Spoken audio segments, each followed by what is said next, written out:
welcome back to my channel. I'm Kassiah, this is SiahSwag, and today I get to do a blue Calla sewing pattern and I'm super excited. We are going to put together the Clover Convertible bag. I have had my eye on this pattern for such a long time. I have been like, ooh, that looks like a fun one to put together, and I just hadn't gotten around to it. And finally I did. And it is adorable. I love it so much. Okay, so it is really cool. It's got this train case on the bottom, which is such an awesome feature. I like that. It can be carried by the handle. It can be carried by a crossbody strap or just a shoulder strap, or it can be converted into a backpack with this swivel clip and this O-ring that you put on the strap. Lots of different options. You can make it with the train case. You can make it without the train case. I would maybe add 2 inches to your main body pieces and just do it as a backpack. I think it would be great either way. I made this one pretty much with the interfacing suggested in the pattern. I did foam, fleece, a little bit of Decaville light, a little bit of Decaville heavy. It turned out great. I think this is domestic machine friendly, especially if you keep your interfacings out of your seam allowances.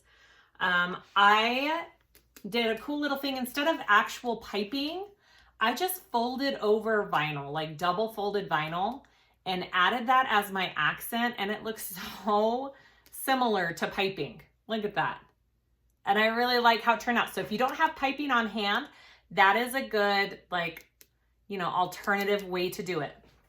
This bag does have one thing of binding at the very end along this bottom train case here.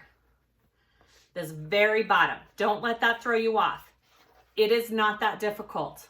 It is not that hard to bind this last step. You can do it. Let's see. So this is the train case. Super cute. And then it has, sorry, let me zip this back up here. Okay, I did a flip lock here. You could do a thumb lock like she has in the pattern. You can do a magnetic snap. Any one of those will work. So I did a flip lock. You've got these pockets on the outside here. Okay, they're 2 separate. They're not one continuous pocket. You could do that if you wanted to, but they are 2 separate pockets, one here, one here. It's got snaps on the side, and you open this part, and you've got another zipper pocket here, and you've got a divided slip pocket there. It's adorable. I really, really like this pattern. I did do my first one here out of Decaville Light because I was curious what the difference was. I wanted to do 2 different kinds. It's got a much stiffer body to it. Like this is more, well, it's foam, so it's more foamy. This is much stiffer. This was a little bit more difficult to sew with the Decaville Light. It was doable. It was a challenge. The foam was a lot easier. So it's up to you if you want more of a structured body, do the Decaville Light, but I warn you, it's not easy. Or do the foam, which is a lot easier. This is the first one I did, and I pretty much followed the instructions word for word. I wouldn't change hardly anything. I do show you an alternative for, she uses a popsicle stick to get this nice shape up here. I used like a really firm board that you use in leather making along the bases. I just cut out a piece and put that in there with some Decaville Heavy. So that is one tiny alteration I did. And I'm trying to think, not much else. I think that's it. Pretty cute. You do need some binding bias tape of some kind. I buy these big rolls off of Amazon, super easy. You can use waterproof canvas, although this looks a lot better for this bag. I would suggest actually doing bias tape for this bag. What else do I need to tell you? I don't think there's much else. This is not a beginner bag, but it's not a difficult bag either. If you have a few under your belt, I think you can do this one. I really do. Just take it slow. Yay! All right. Please like and subscribe if you haven't yet before you go any further. It's a long video. There's lots of steps, so hang in there. You can do it. Please comment below if you have any questions, any comments, and I will try and get back to you on those. And enjoy the video. Okay, so let's go over our pieces for this Clover bag. I have them kind of all sitting out here. I am following the interfacing and the pattern almost to the T. I have maybe 2 modifications and that's it. I am using vinyl and just a quilting cotton, no waterproof canvas or anything like that for this bag. Yeah, so let's go over all of our pieces. So you should have 4 D-ring connectors, and mine are vinyl. You should have a handle, and then you should have a piece, and this will be for our swivel clips and 2 more connectors, I believe. Yes, I think that's what it is. She just gives a measurement for 1 big piece, and we're gonna cut it down. I have my 2 pieces for my strap. I am doing the train case option on this bag. You can do this bag without the train case. It would be pretty easy to finish up just as a regular bag without the train case. I would maybe make my main pieces a bit longer if I was doing that, but that is an option. I am going to show you how to do the train case though. So for that, I have my 2 long pieces for my train case. I have interfaced all of my cotton with a woven, and I am using foam, fleece, Decaville light, and Decaville heavy. I've kind of got a mixture of all of it. So on this train case outside piece, I did foam. On the inside lining piece, I did a woven and a thin fleece. I have the other band just with a woven. And then I have the back panels for that train case. One's an outside vinyl, and I do have Decaville heavy cut out of my seam allowances on the vinyl, and I have fleece cut out of my seam allowances on the cotton lining piece. I have my flap pieces. I am doing a vinyl for my flap, and I did do Decaville light out of my seam allowances. You can also use fleece. That's an option. I like the shape that Decaville gives my flaps, so that's what I'm choosing to do. I have the pieces to stabilize my handle. In the pattern, she has you using popsicle sticks. I didn't have any popsicle sticks, so I tried something else out. I have this really thick board that I got from Tandy Leather, and it's used in a lot of leather bags for stability along the bottom. I forget what the technical term for it is called, but this is Texon 686R is what it says on it. Again, it's just like a really thick cardboard. So I cut that out in the shape of a popsicle stick, and on my first bag, I did the same thing, and it worked fabulously. So if you don't have popsicle sticks, maybe just a really, firm cardboard of some kind. And then I am gonna do Decaville heavy with that. It's gonna be out of my seam allowances. And then I've already adhered another little layer of Decaville light to my flap. That's the shape of this, along where that's going. So it's gonna have a lot of stability right there. So you get that shape along the top of your flap, kind of like that. That's the whole point, and you want it to be firm so it doesn't bend when you're picking your bag up and down. So that's my flap. I will show you that. This is the inside of my flap. I just did a woven. You could also do fleece out of your seam allowances on the inside flap if you want. My outside pieces, these are my 2 side pieces, woven and foam. And I've already installed my magnetic snaps on each of them. I'm not going to show how to do that. It's pretty straightforward. She has the markings on the pattern pieces. Just follow that. These are my two back pieces. This is my bottom panel. This is my top panel, woven and foam. My inside, no, these are still my outside pieces. This is my front panel piece, and I'm not putting the foam on yet because we have to add the zippers. So I have 2 zipper facings, and I have 2 zipper pocket pieces, and these are the same size as your main panel piece. Okay, you're just cutting extras of those for your pocket pieces.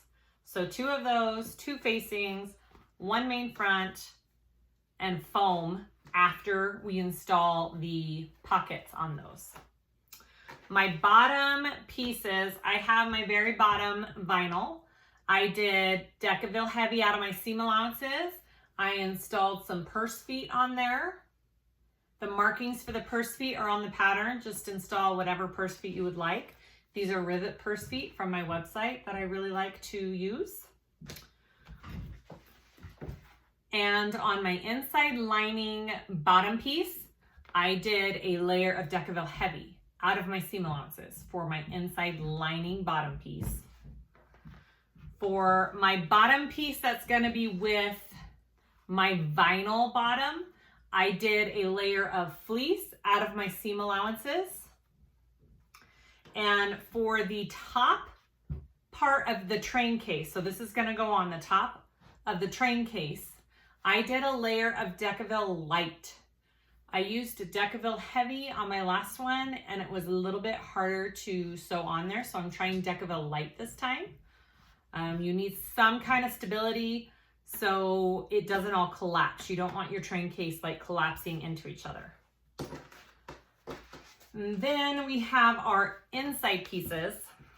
I have my 2 zipper pocket pieces with a zipper facing. I have a slip pocket piece. It's just folded in half. A slip pocket piece, again, just with woven with all of these. And then 2 side pieces and 2 main panel pieces, and those are your lining pieces. We will be cutting 1 inch off of our lining pieces. She states to do that in the pattern. I will show you when that's done. You will need binding of some kind. I will be using just some pre-made binding that I get off of Amazon. Super simple. You can also use waterproof canvas in 1 inch strips. The only thing we're binding in this bag is just the bottom of the train case. It's not a lot. It really is not a big deal, so don't let that throw you off at all. It's a super easy one. It calls for piping. I don't have any piping right now. So I tried this on the last bag and I really liked it. I just got a strip of vinyl, contrasting vinyl. I did 1 inch wide on this one, and it's just little bitty bits, right? And so I did 1 1/4 on this one that I'm gonna do. So all I did was fold my vinyl in half and used it as piping. So it doesn't have actual, cording in it, but it adds that little accent. So if you don't have piping on hand, it's kind of a fun way to add that little accent as well. But if you have piping, go ahead and do that because I think that's awesome too. I just didn't have any on hand that matched. For zippers, I have my big main train case zipper. I cut it at 25 inches. You need at least 24 3/4. So make sure it's not too short. So I have 1 big long zipper for that, and I did a double pull on it.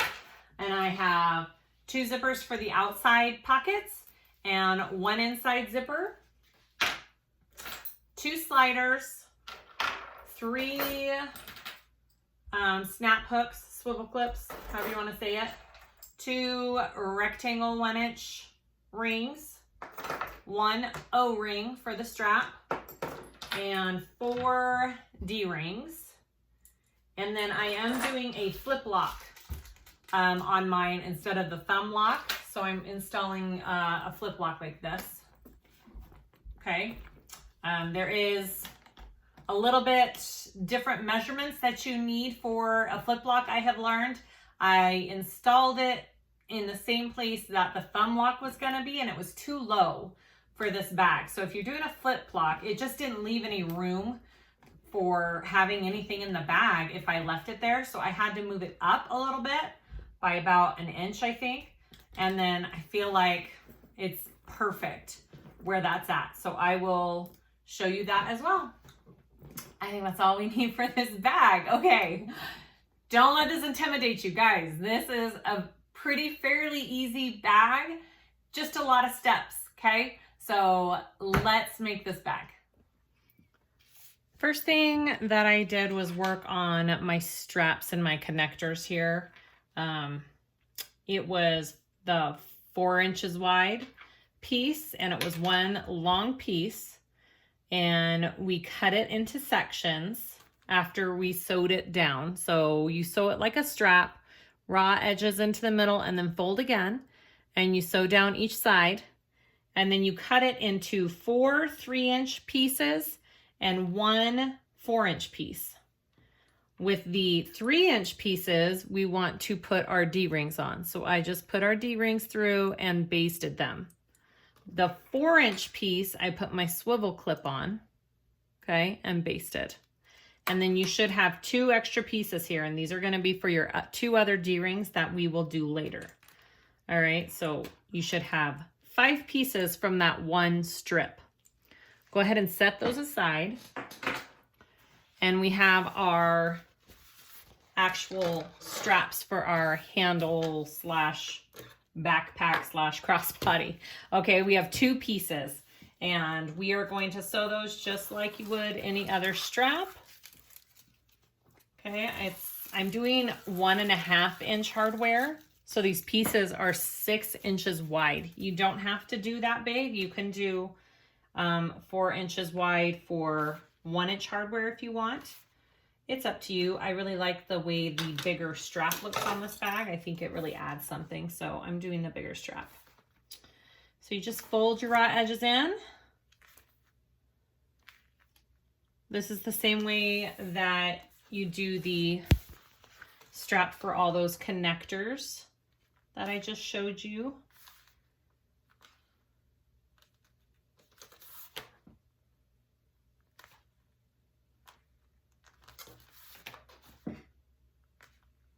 Again, you should have 2 of these, okay? So this is my first one. So raw edges, and then I'm gonna fold it again. And then I'm gonna sew down each side. I'm gonna do 2 rows of stitching on each side though, just because it looks better on such a wide strap. So I'm gonna sew down 1/8 along each side, and then I'm gonna sew down 1/4 on each side, and it'll just give it a nice pretty accent. And I will do that on both straps.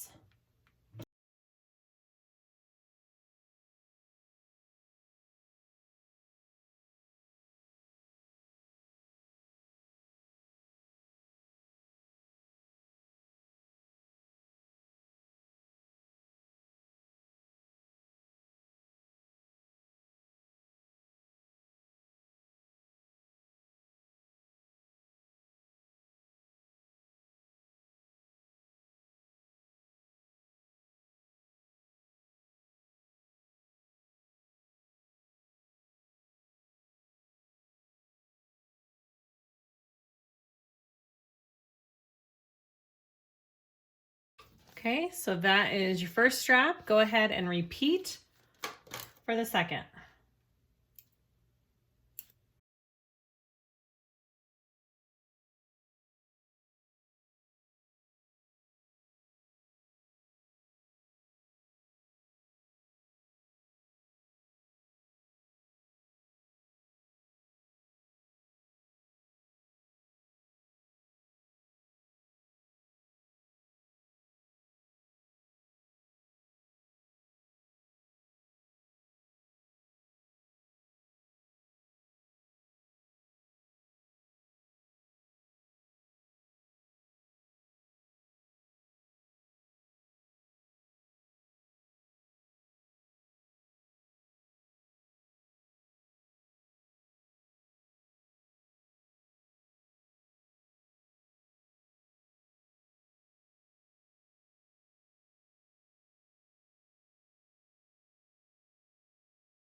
Okay, so now that you have both of these done, you want to get your sliders. I've got 2 here. And you want to put it up and over one end of the slider. And I am going to sew just a little rectangle to give it some good support. You can also do some rivets if you would like on both pieces.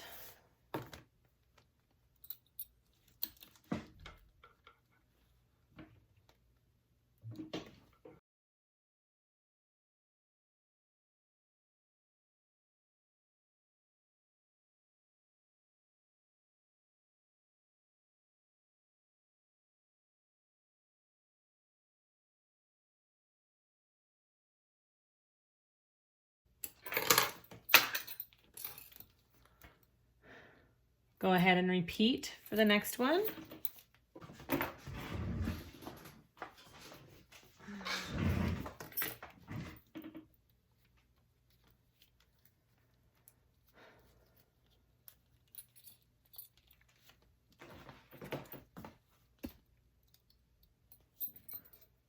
And it says about 2.5 inches over on itself, okay? And I just make sure that both of my straps are even when I do that.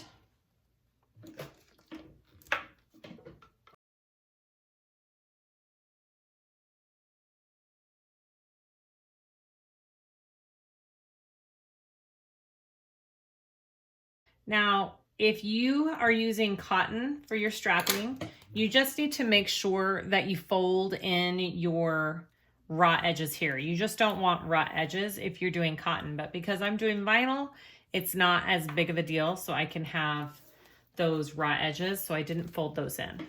All right, so we want to add our swivel clips. Okay.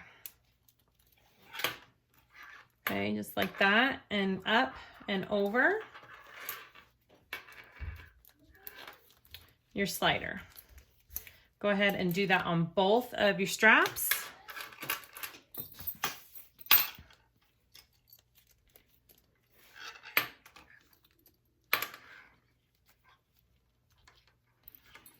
Up and back down. Just like that. Okay, so you have 2 straps that look like that. Next, we're going to connect them to the O-ring, both of them, because it's going to be one long continuous strap. So you just want to take the O-ring and we're going to wrap it around like this, and we're going to sew another square right there, just like we did on the other part. And you can also, I'm going to do a rivet for sure on these ones after I sew the little square on there. So I just want to make sure, giving myself enough room there. What's the measurement for that?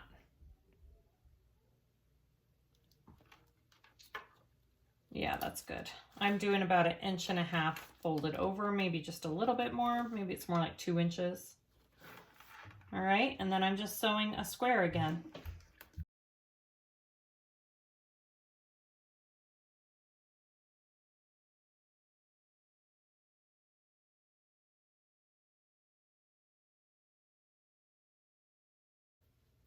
That's what one should look like. So we're going to go ahead and take this other one and make sure you're connecting it the same way. Everything is right side up, okay? You're going to do the same thing on the other side of this O-ring.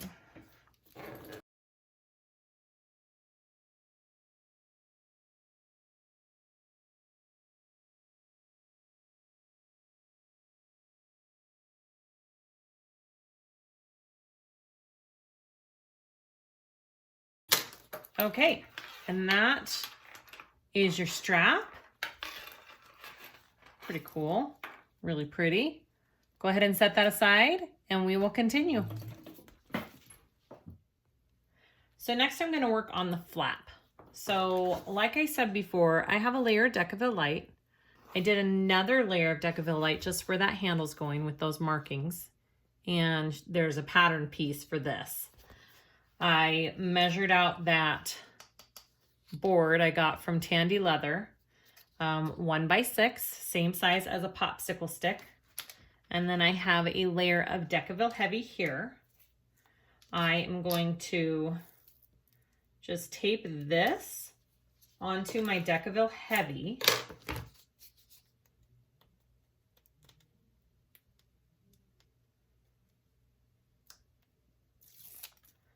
And I've measured in evenly on my sides, so it's even there.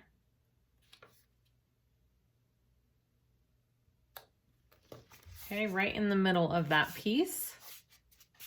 And then I'm going to go to my heat press or my iron, and I am going to adhere it to this flap right there.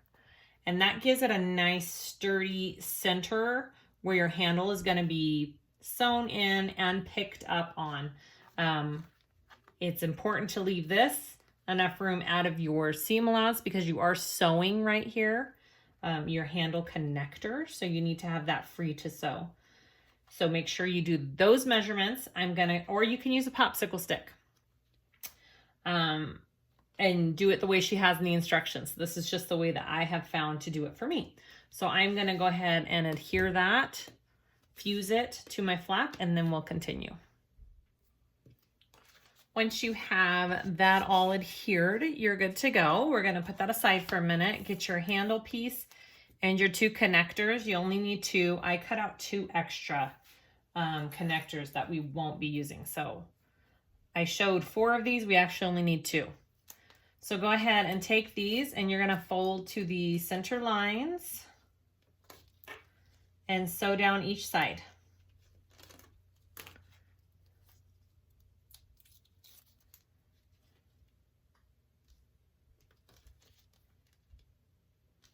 Although you don't even have to do that actually. If you wanted just fresh lines on your handles with just what we're sewing, you can just use tape and fold them in. It's up to you. I think I'm just gonna fold mine in and wait to sew them till I go on the handle. So go ahead and take your handle piece and we are going to sew. I have tape on the middle there. You don't have to, but I did.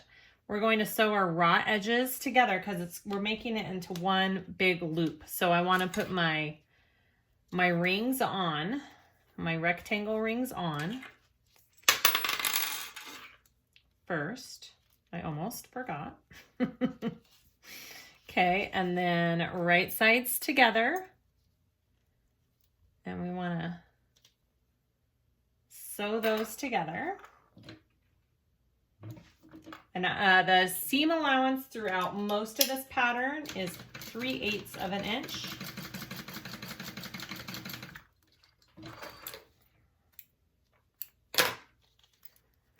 You can go ahead and fold that seam down and sew down each side of that seam if you would like.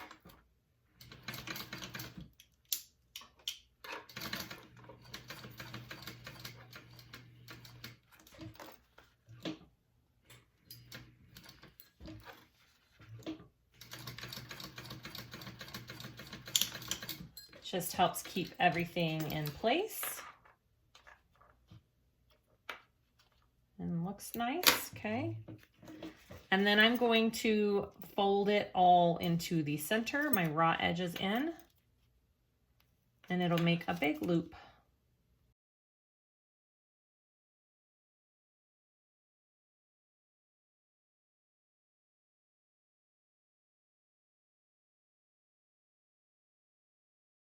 Okay, so I have a big loop. I'm gonna turn that the other way. And I'm gonna flatten it. And I want this seam to be down on the middle. So I'm just going to, it's about 6 inches. So you want your seam to be about 3 inches in the middle. And then we're gonna sew that all together and just do a big rectangle around it with an 1/8 inch seam allowance. Okay, so we're making it one piece now.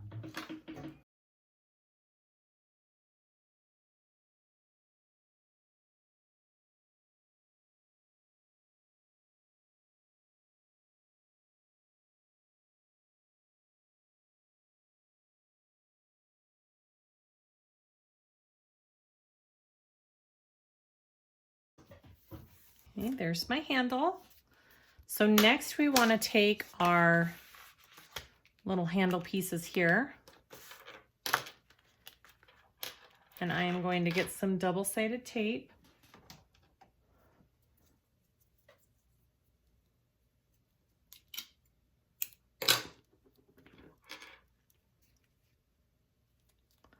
And we only want to fold these over,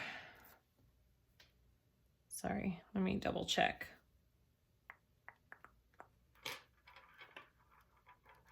One inch onto themselves, okay? So we only want them 1 inch down. But make sure you've got the right side facing up here.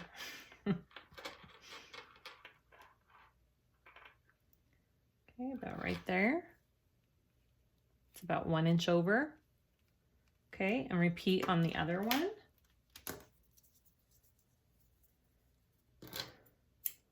So I'm just putting just a small piece of, you can even do it this way. That's probably a better way to do it. Cross like that. And we want it down here about 1 inch. Okay, so that's what your handle looks like. And then I'm gonna put one more piece of double-sided tape along the back, and we're gonna place it on our flap.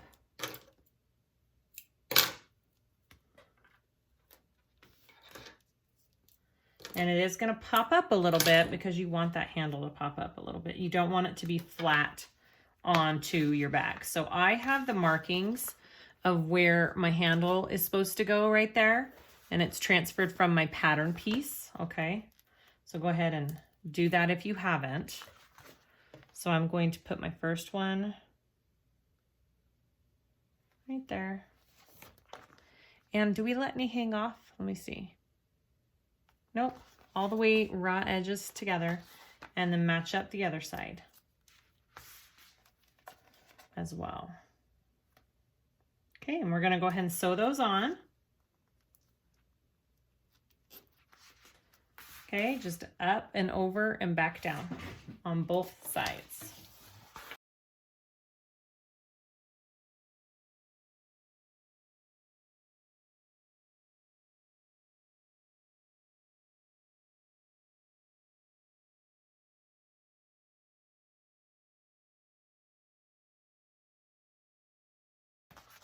I'm gonna go ahead and put a rivet right here and right here, and then we will finish the flap. Okay, so this next part is just if you're doing piping. If you're not doing piping, then you can skip this part to the next step. So again, like I said before, I'm just folding vinyl in half for my piping. It just gives it a cute little accent because I don't have any on hand. So I will show you how I do that. So I start with it a 1/2 inch down. And it's kind of gonna come off right there. So I'm going to start clipping it down here.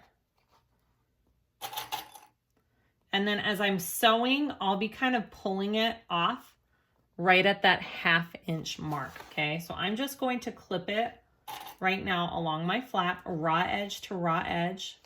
And I'm just folding my vinyl strip in half. Again, this is a 1 1/4 inch strip.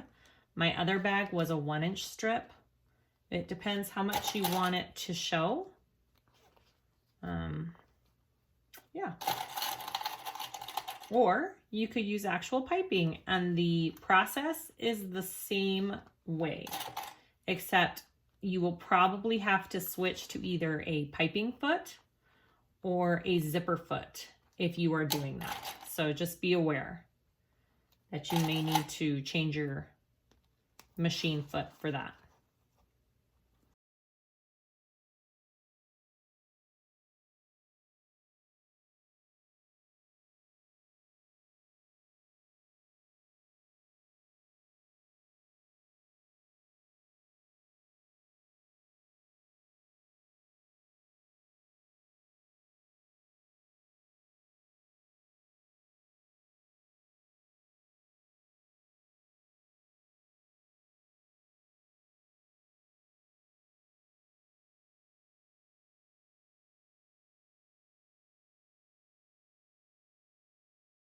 So that's all I'm doing. I'm gonna go ahead and baste this piping or vinyl down at a 1/8 inch stitch, and then we'll attach the other side.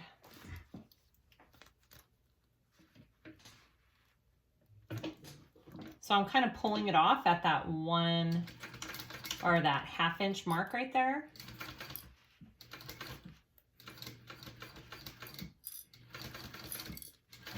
And it just kind of tapers it off.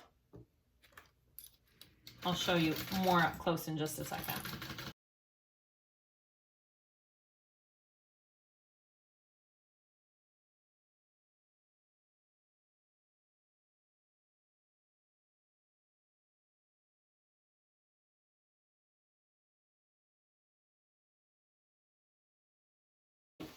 So I just basted that on.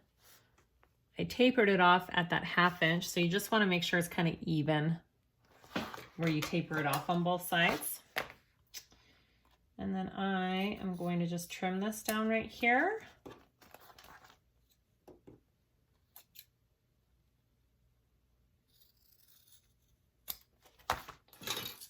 Okay, so now I want to add 2 things. If you're adding a magnetic snap for your flap, do that now on your lining piece. If you're not, then don't worry about it. I'm doing a flip lock, so I will install that through all layers after I'm done. Also, this is a cute spot for your nameplate. If you wanted to put your nameplate, there's a couple of cute spots for it on this bag, but that would be one of them.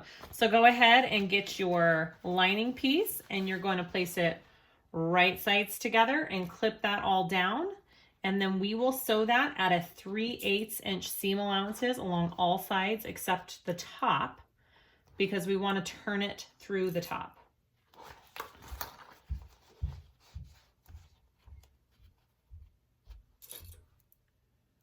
And it's going to kind of pull a little bit because you have your handle here.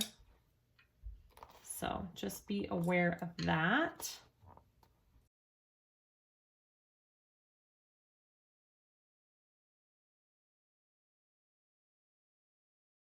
I'm going to go ahead and sew that on at a 3/8 inch seam allowance. And then we will continue.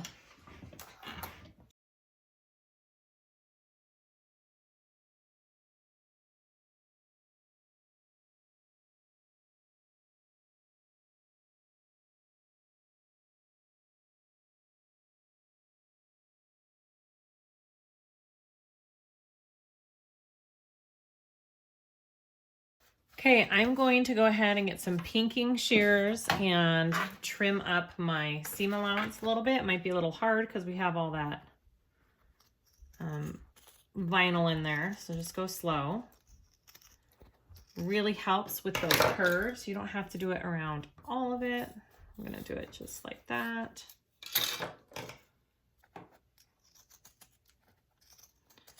But around these curves really helps.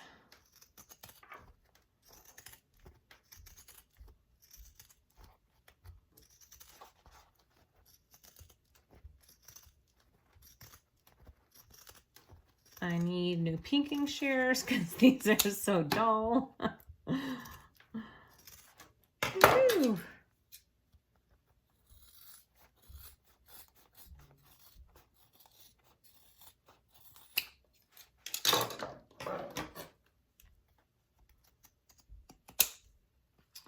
Yeah, that's good.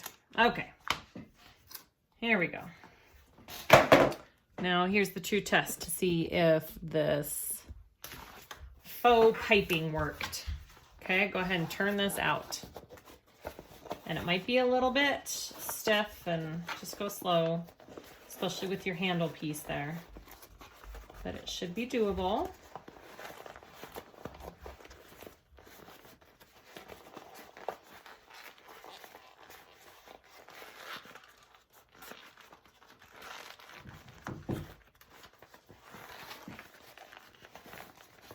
Okay, get that all turned out.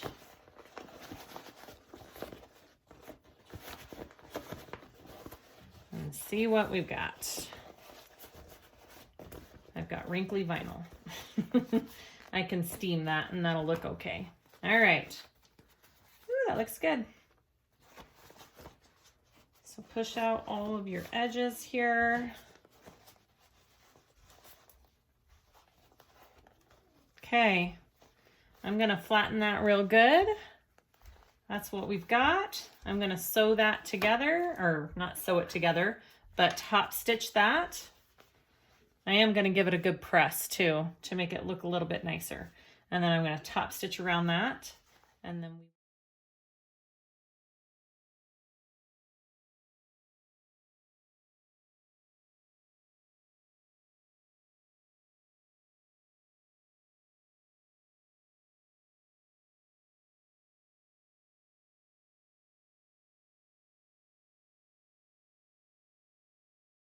okay, there's my top flap. I like it. I like how that vinyl looks. It just gives it a cute accent if you don't have piping. But if you have piping, you can do that too. All right, we'll continue with the next step. Quick little side note on all of my connectors, how I had that 4-inch wide piece.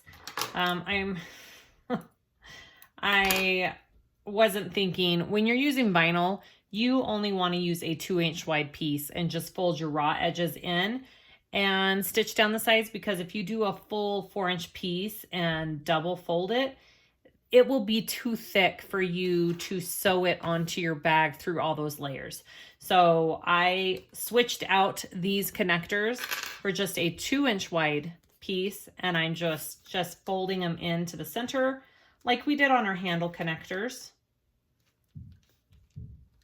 Okay, just like that. That's the thickness you're going to want for these connectors, or else you probably won't be able to sew through all the layers if you don't have a heavy duty machine. So I'm just remaking my connectors real quick. But if you have cotton, you have to do the 4-inch wide and double fold. Okay. So there is my swivel clip. I've redone my D-rings. I hope that makes sense for everybody. The pattern is written for cotton. It's not written for vinyl. Well, that's not true. She has vinyl in the instructions as well. So just pay attention to all of that when you're making it. Okay, so there are my pieces. Okay, so I want to get my flap. I've clipped my center. I want to get my, oops, sorry about that, swivel clip. And I want it to leave about an inch hanging over. So what I like to do is mark where that inch is.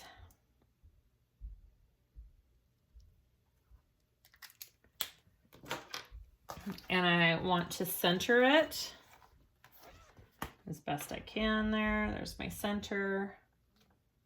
There's my inch marks right there. All right, I'm gonna baste that down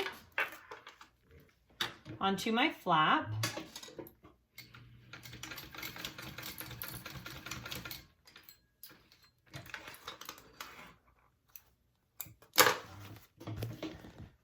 Okay, so I've got about an inch hanging over. And then I want to get my back piece, which is this one right here. Okay, and I'm gonna clip it.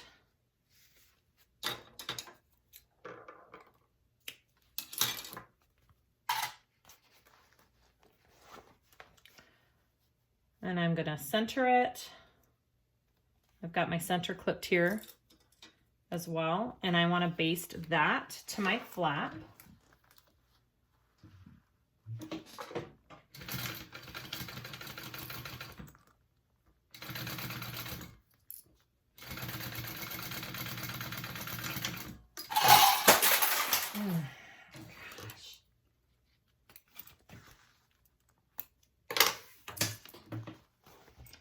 Okay, so that's my little back flat piece. Oh, look how good that looks. Okay, and then you want to measure in on each side.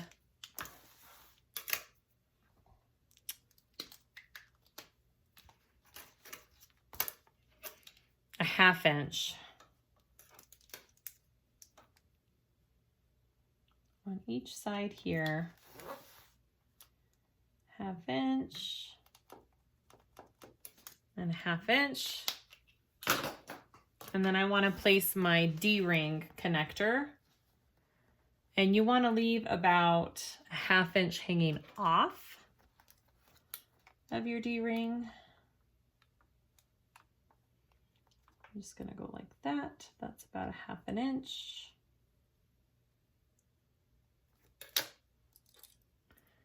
And then I want to baste that. I'm just dropping everything.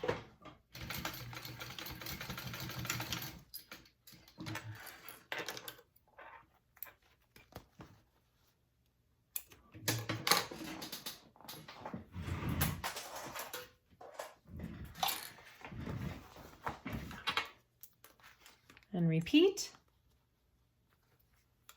So I want 1/2 inch hanging off, which is right there.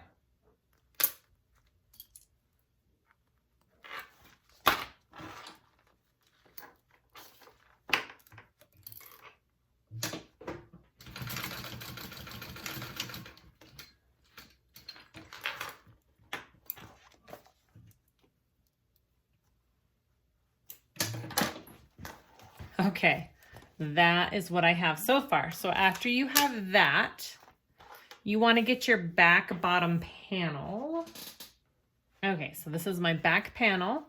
I'm going to clip it to the edge of my flap. My right side of the panel is to the right side of the flap. So I'm clipping it onto that back piece as well. My right sides are all together.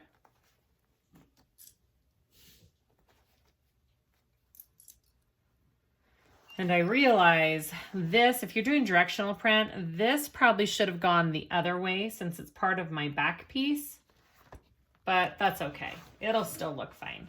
So I'm gonna go ahead and sew this on at a 3/8 inch seam allowance.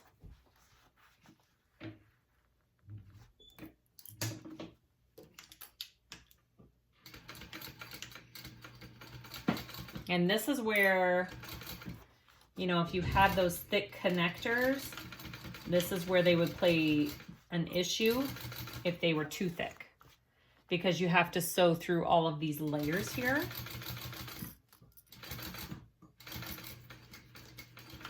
So just make sure you're thinking about that when you're doing your connectors.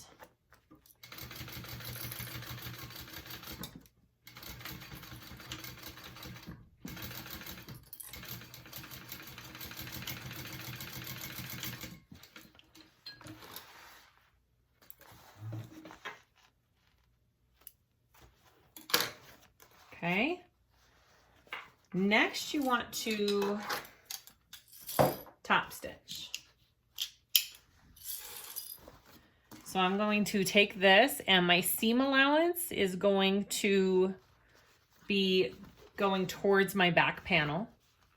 And I want to top stitch along this back panel, and I'm going to do 2 lines of stitching on that. And that just assures that your connectors are on there securely and they're not going anywhere, because that's the main weight of your bag.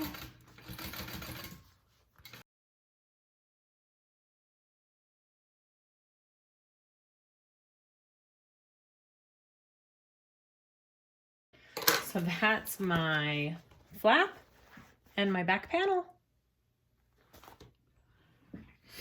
Okay, we're gonna work on the front zippered pocket pieces. So take your main panel piece. These are my 2 lining zipper pocket pieces. They're the same size as my main lining piece, but they're my zipper pocket pieces. Put those aside for a minute.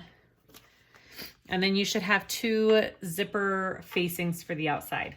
I'm going to put them just on the edge and line them up. I've already marked my rectangles on them.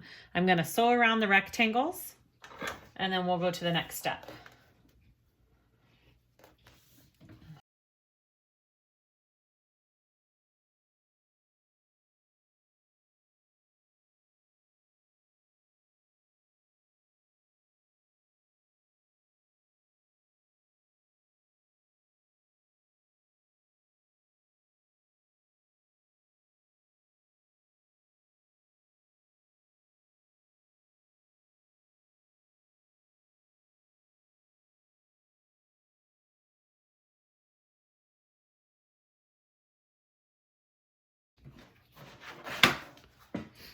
All right, now that I have those sewn on, I'm going to cut out these for the zipper. So I'm going to do a straight line down the center and then a Y at my corners. Get as close as you can to those corners without cutting your stitching. You can use a seam ripper or a tool like this, is what I like to use, or small scissors.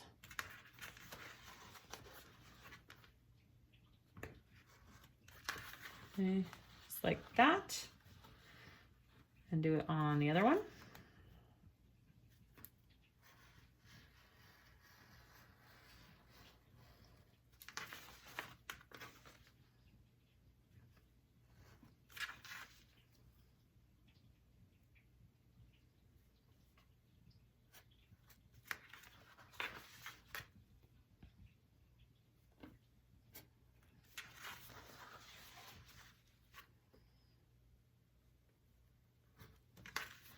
Okay, I'm gonna go take this to an iron and I'm going to press my pockets or my pocket facings to the other side and press them down just like that.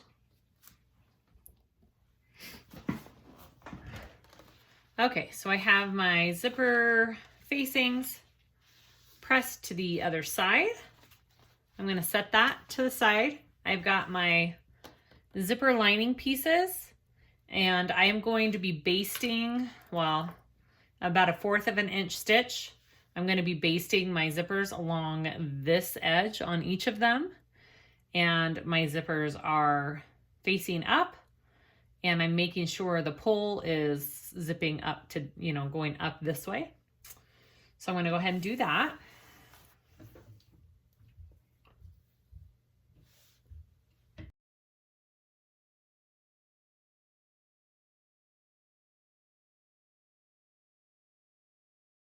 All right, so I have that sewn on there and I'm gonna flip it and press it this way.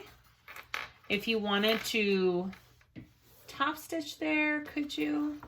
You probably could if you wanted to top stitch this down. Okay, so go ahead and repeat that for this other piece here. Same thing, except on the other side.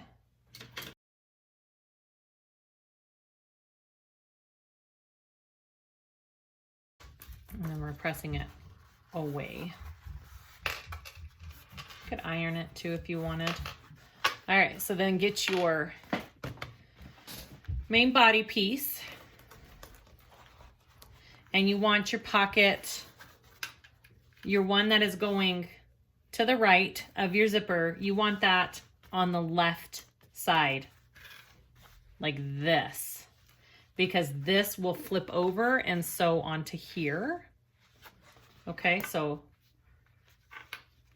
we want to put that in there. You can put a little tape there, which I think I'm going to do, just so it stays in place. And then we'll sew just this side down. We're not sewing all the way around it. We're just sewing one side of the zipper. So just this side.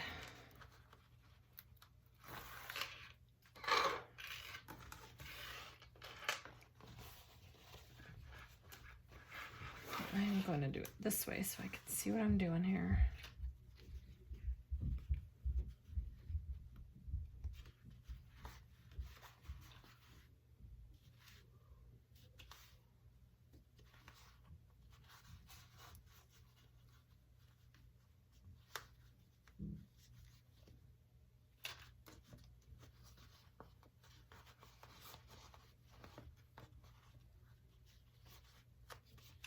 Okay, and they're just like that. So I'm going to sew along just this side. I'm going to start like 1 or 2 stitches above here and end 1 or 2 stitches below.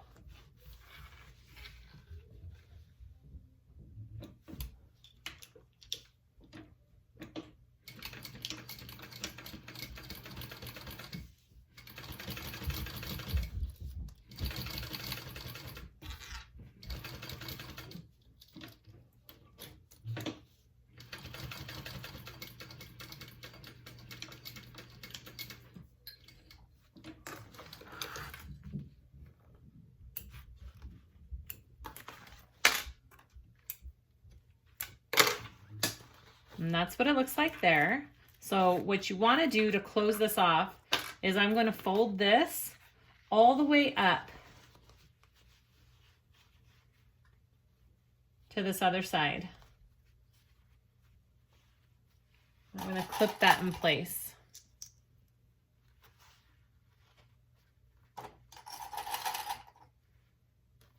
Just so it stays.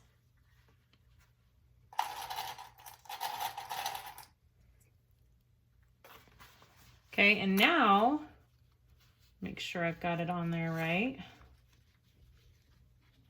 You could put another piece of double-sided tape if you want to keep it more in place.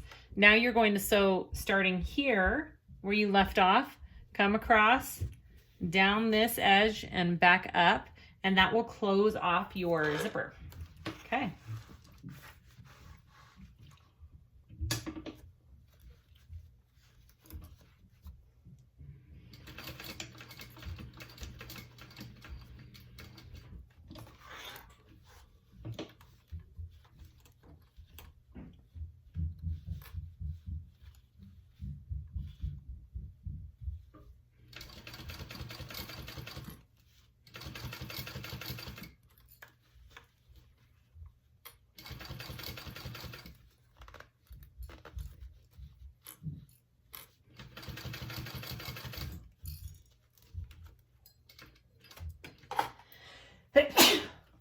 Excuse me.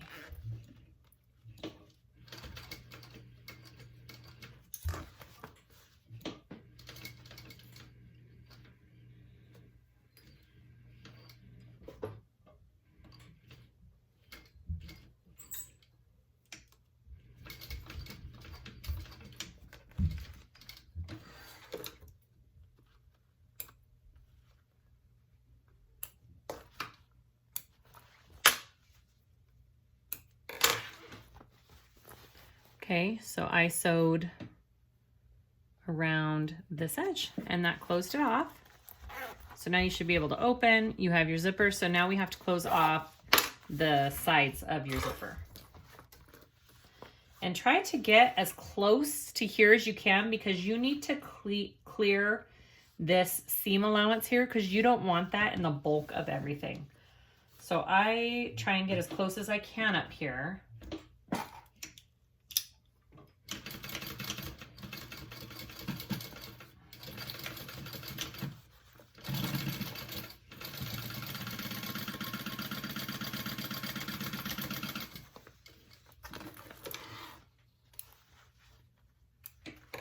And then repeat for this side. And close that zipper off.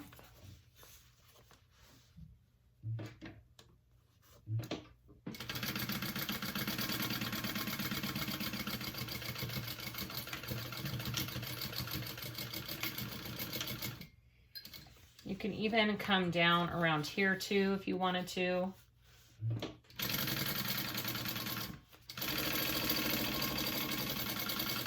Not necessary, but you can. Just gives it a little extra closure. All right. So that is the back of your pocket. That is the front of your pocket. You can go ahead and trim these seams all down because again, you don't want this in your seam allowance, okay? You don't want this extra zipper in your seam allowance.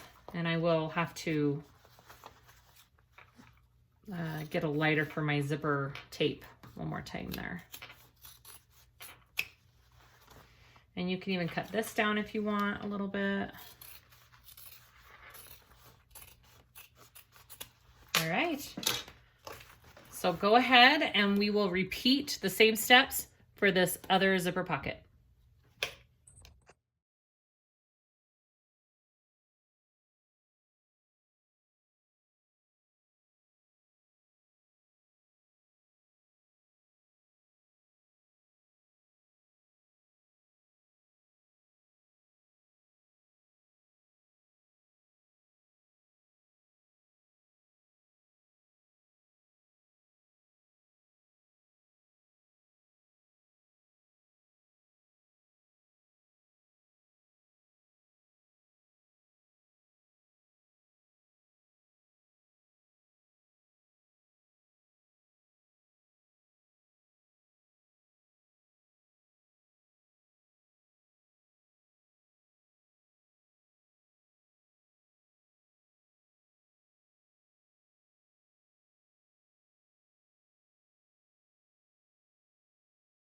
Okay, so now that my zipper pockets are done, I need to add my flip lock real quick before I put my interfacing foam on, because if I put my foam on first and I need to put my flip lock on, I have these pockets in the way. And so I don't want to put my flip lock through these pockets. The only way I can do that is by installing it before the foam. So don't put your foam on yet. Now, placement is a little bit different for these flip locks, at least in my opinion. So I am going to go about 1 inch. So this is the placement for the thumb lock. I'm going to go about 1 inch up from that, and that's going to be my placement for my flip lock. I'm just going to put a little hole right there for me so I can see it. So I'm going to put this on my front piece here, and I'm going to mark that placement. Now, if you're doing the thumb lock, use the placement on the pattern piece for that. This is for a flip lock. So I'm going to move my pockets out of my way so I'm not going through my pockets here. And I am going to line this up. Make sure you know which lines you are putting little slits in. Okay, and then I am going to put some fray check on that as well, on my little cuts there, if I can find them. Just because this is cotton and I don't want it to fray. Okay, just on those little slits that I just made. And then I'm going to put my lock through.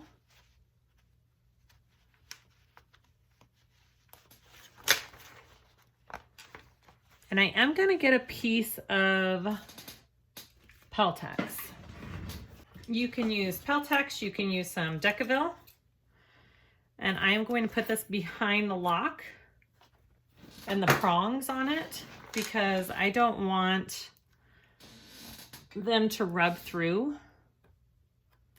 and make a hole in my material. So I'm putting this right here, and then I'm going to put my plate, my washer, on there and push my prongs out. And then you need to cover this with something. You can use duct tape. You can use, I like to use this thicker double-sided tape, and then I put a piece of interfacing on the other side because it's super sticky.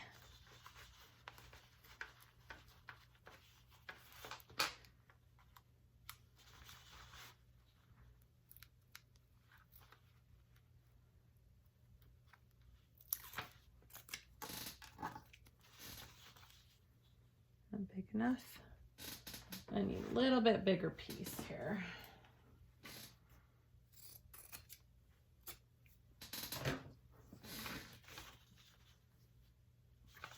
Okay, you just want to protect those prongs all the way around, so they're pretty much encased.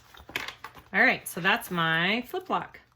Now, another place you can put a name tag or a handmade thing is right here. That would be another good spot for it if you wanted to. I am not. I'm going to put it somewhere else. I'm going to put it on the train case on the bottom.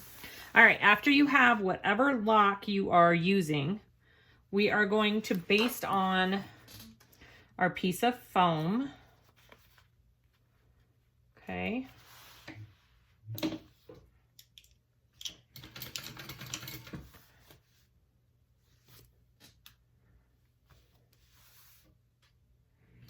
And just make sure that your pockets are laying nicely in this foam. Now, if you don't want your pockets to be in the foam, you could always cut some rectangles out of your foam and pull the pockets through.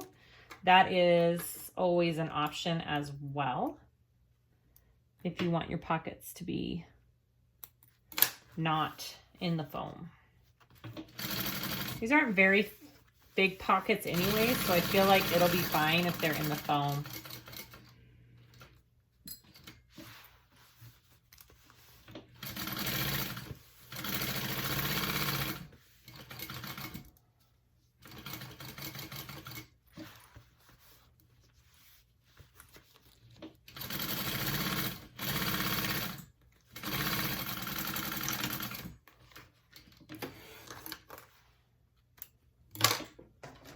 Okay, I'm just going to trim this up a tiny bit.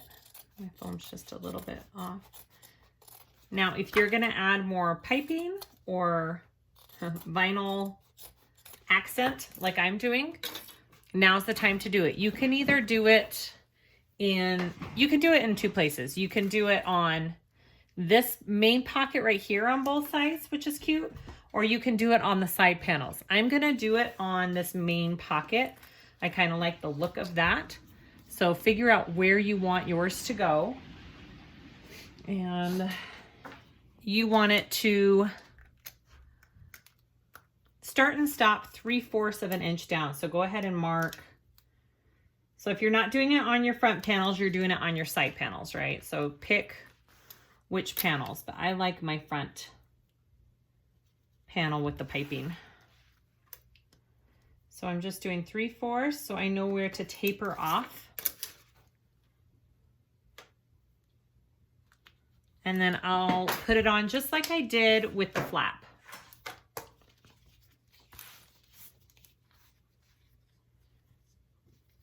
So I'm going to start it kind of down here, clipping it. And I will put this on just like the flap piece.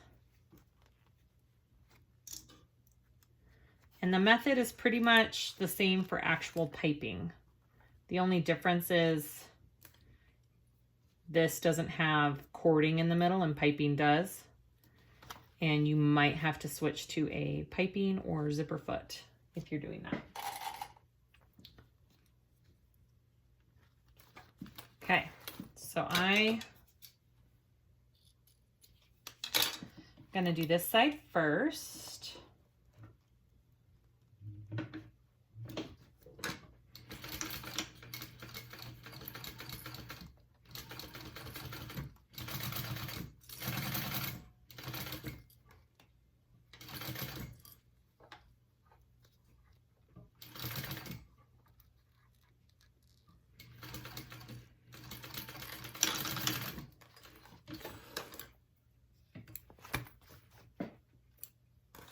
And then I'm going to add it to this side.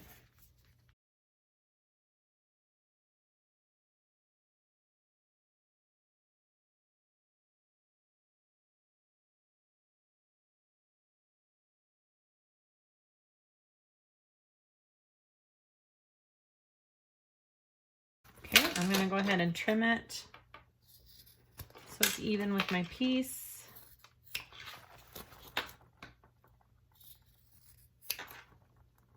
Mine's not perfect, and that's okay, but I think it'll be all right.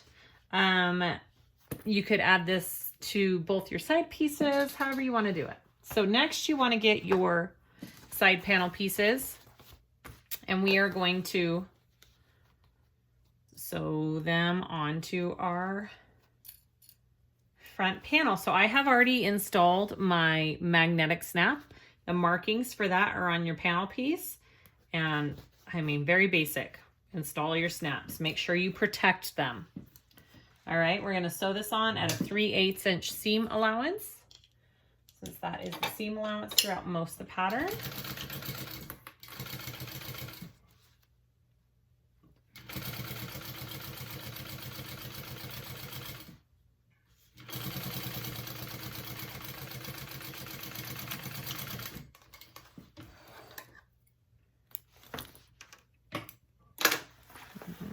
That's what that looks like. Isn't that cute on there? It's a nice little accent. So we're going to go ahead and add the other side of the panel here, our main panel. Same thing.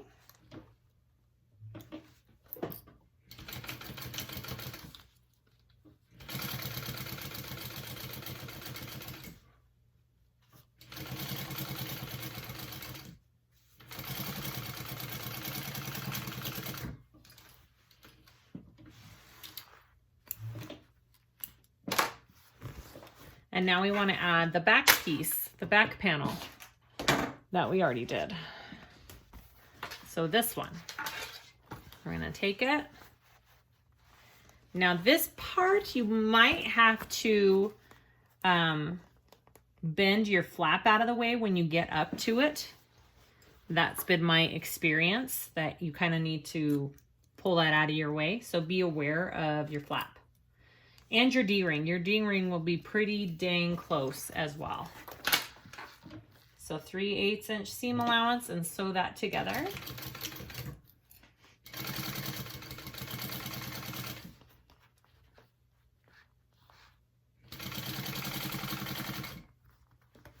Yeah, I definitely have to move my flap and push my D-ring out of the way here.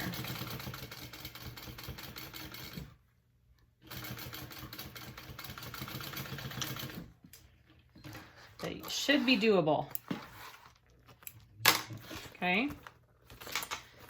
And then go ahead and attach the last side here.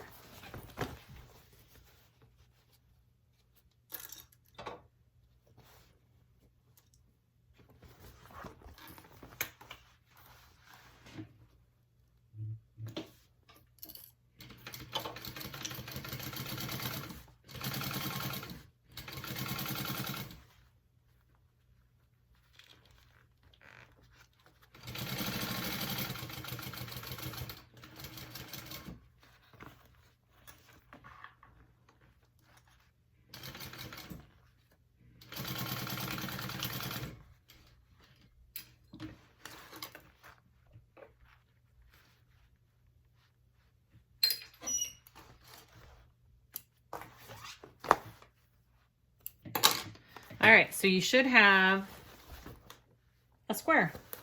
Okay, your whole outside body is put together basically. Now we want to work on our lining pieces. So go ahead and put this aside. Oh, and you want to turn your bag right side out. So I'll do that real quick.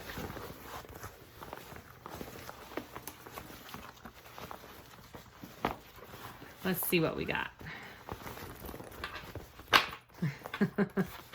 That's cute. With the flap, boop. Okay, go ahead and set that aside and we'll get the lining pieces. We're gonna work on the lining next. I have one of my main lining pieces, my slip pocket piece, which I folded in half, and I am going to top stitch this top folded edge.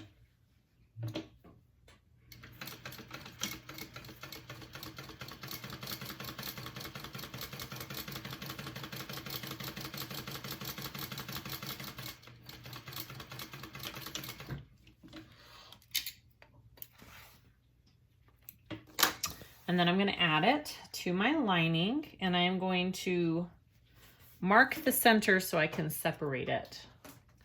And I think it's 9, so I want to mark 4.5.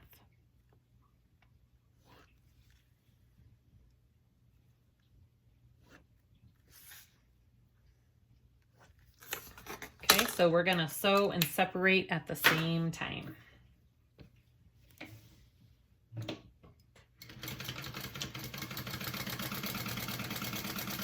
So I'm just basting at 1/8 of an inch seam allowance here.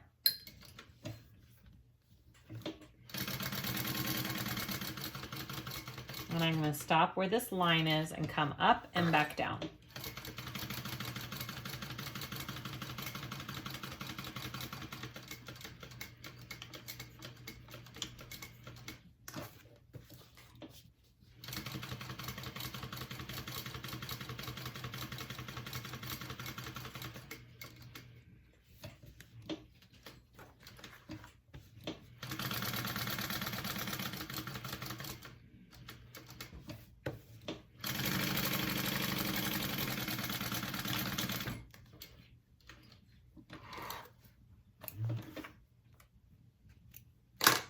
Okay, and that is my slip pocket. Super easy. All right, I'm gonna put that aside, and we're gonna work on our zipper pocket next. So I have my main lining piece, I have my zipper facing. You don't have to do it this zipper facing way. If you just want to do one big piece and make your zipper that way, you can totally do that. I'm just trying to show you how she has it in the pattern. So you want this a 1/2 inch from the top. And you're gonna sew around that just like we did with those front pockets.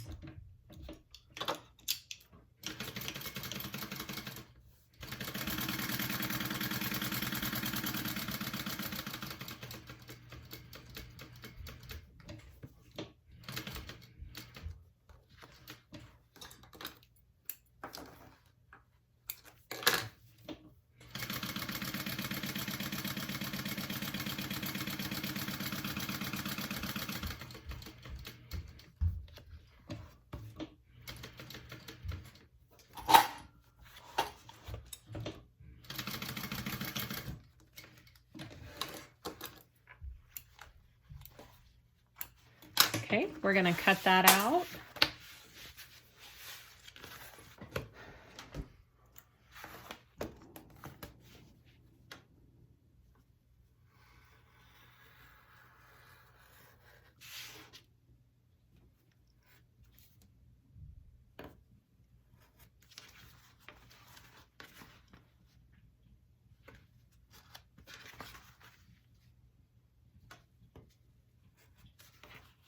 Okay, it's like that. I'm gonna push it to the other side and then I'll give it a good press and we'll finish installing the zipper. Okay, it's all pressed back. They're upside down. That's okay. I'm going to take my zipper pocket pieces. Now I did cut one inch shorter. You don't have to do that right now. You can always trim it after the fact. And then I pressed them under by about 1/4. Okay, so only one piece is cut 1 inch shorter. You're gonna take that shorter piece. I want my zipper right side up. And I want the zipper pull to be going towards the right for this one. And I'm going to baste this down.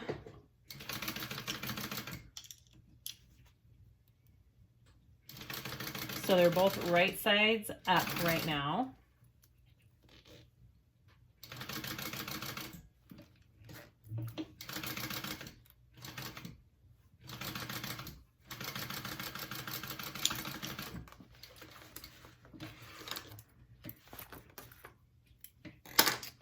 Now you can, I'm going to, after the fact, I'm going to take this to my iron and iron this flat really good, or you can top stitch it right there and make it flat. It's up to you because it's going to be going in like this. I'm going to go ahead and top stitch it actually, this bottom one.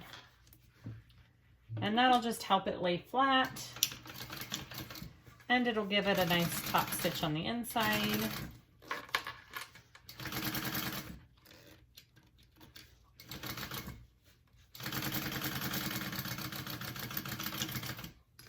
And that'll keep everything down. Now, we can go ahead and install it the way you did with your front zipper. So we put it in, we sew it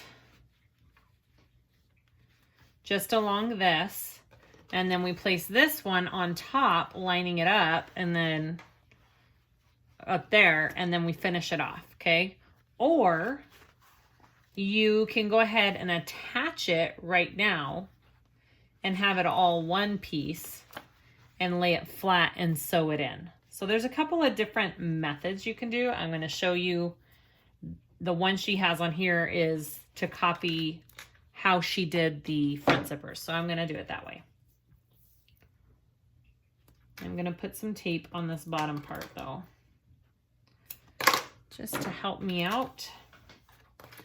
This is probably like the 4th method I've learned, maybe 4th or 5th, on how to install zipper pockets. There are so many different ways to do this. So I urge you just to try them all and figure out which way you like best. I am just showing you this so you can learn another way. Okay, so I'm just going to stitch along the bottom just like we did on that other pocket.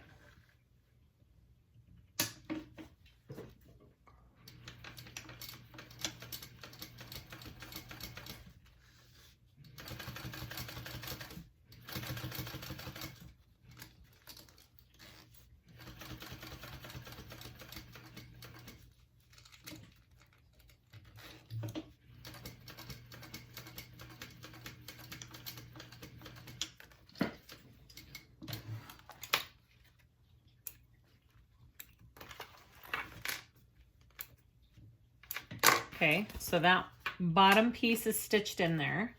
If you want, you can put some double-sided tape along your zip so it stays where you want it, which I think I'm gonna do.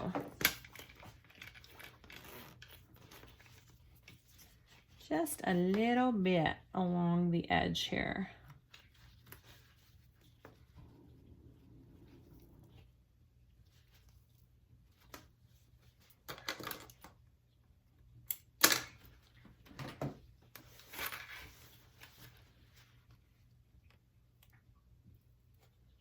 I love double-sided tape. It is my best friend.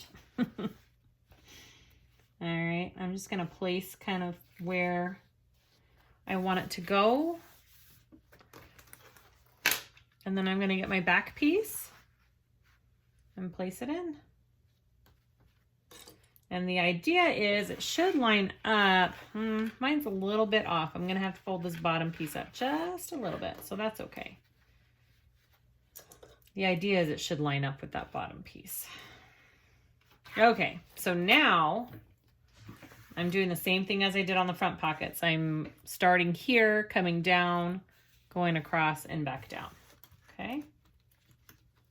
Again, I'm just showing you the method that is in the pattern. I'm aware there are multiple ways to do this, so it's always cool to learn something new.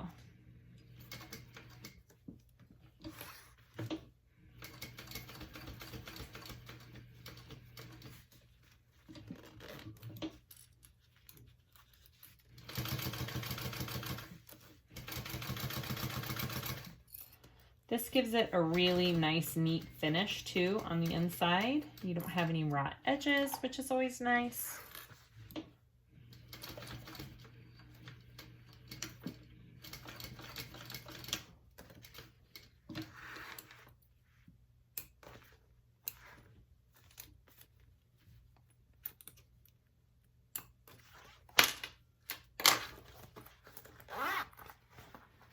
See, it's a nice clean finish on the inside. You don't have any raw zipper tape. It looks great. Okay, so now we just need to close up our sides.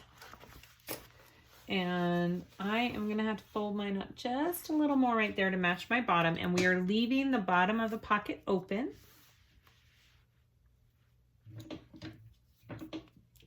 Because we are pulling our bag through this pocket at one point in the pattern.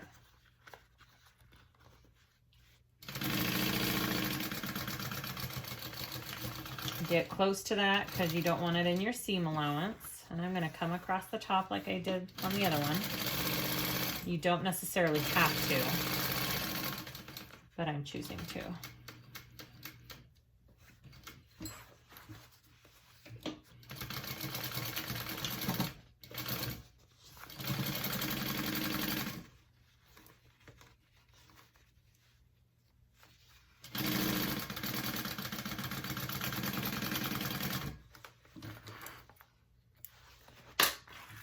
Okay, so that closed up my pocket. I am gonna trim it all down because, again, I don't want it to get caught in my seam allowances. This one's a little bit easier to keep out, but it never hurts to trim it all down.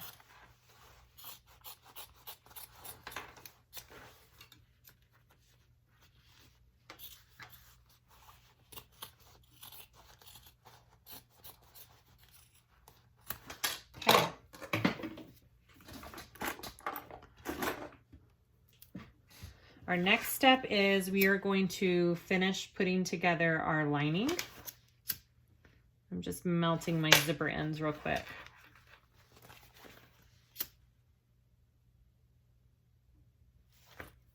Okay, so go ahead and get the rest of your lining pieces. And we are going to assemble them just like we did our outside pieces. So I've got my main, I've got my side panel. I'm going to sew these all together at a 3/8 inch seam allowance, making sure not to get my pocket in there. So it's always best to probably sew from the pocket side so you can see what you're doing.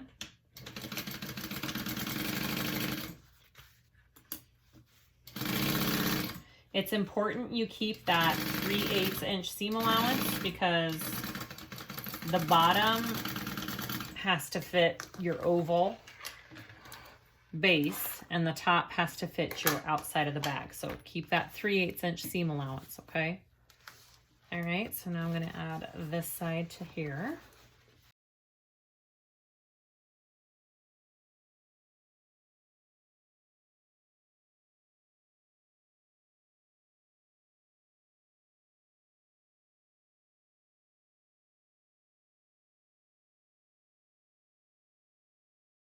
Okay, so we have this. We want to find our centers along the bottom here because we need to put on that oval base and we need to know where our centers are. So line up your seams where your sides are here, and find those two centers,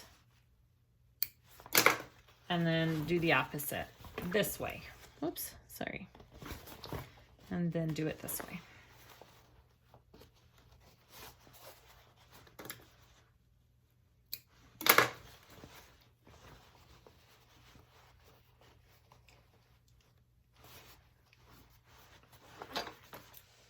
Okay, so we have all of our centers marked. Next, we're going to add our base on. So I have my bottom piece for my lining. I do have Decaville Heavy on that one. So I have a good solid bottom because we don't want our lining, our main bag items sagging into our train case compartment. So that's why you have a firmer top on that. So I have my centers clipped on this. I have my centers clipped here. So we're just going to clip all of our centers first, and then we will go ahead and do the rest and sew that on.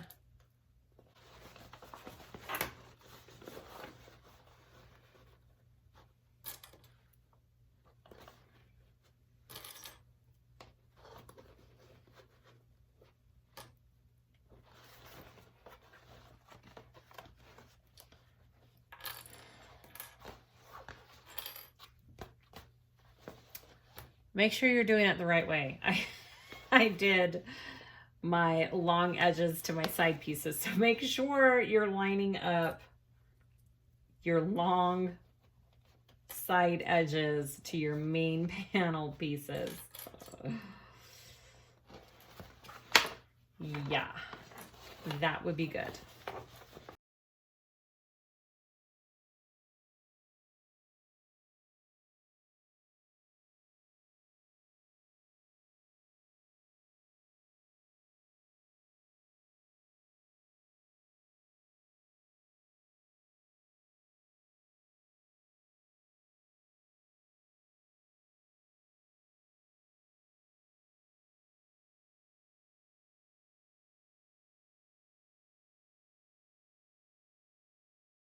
Okay, so after you have that all pinned on, we're gonna, or clipped on, you could pin it on if you want to. We're gonna sew that at a 3/8 inch seam allowance and then be done with it.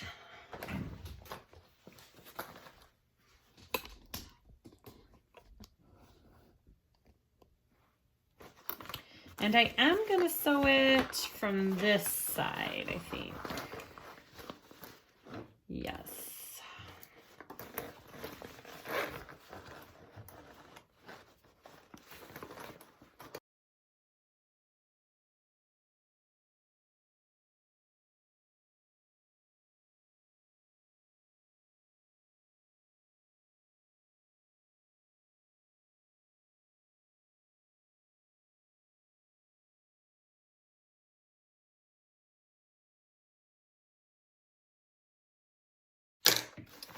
Okay. So you should have a completed lining. All right, there's my completed lining, a nice solid base. Okay, next up. Okay, so now that we have all of our two main pieces kind of done, we're now gonna work on our train case. All right, so here is my big old long zipper. I did cut it just a little bit bigger than my pieces here, just so I have a little bit of room to make a mistake, because if you cut your zipper too short, you can't come back from that. But if you cut it a little bit longer, then you have room for error. So I'm going to take my zipper right side up and my lining piece right side up, and I am just gonna baste this on first. And I did switch to a zipper foot. So you definitely, if you have a wider foot like I do, you need a zipper foot, because you need to be able to sew this at a 3/8 inch seam allowance. I can't do that with my normal walking foot. I have to have a zipper foot. So you may be having to switch.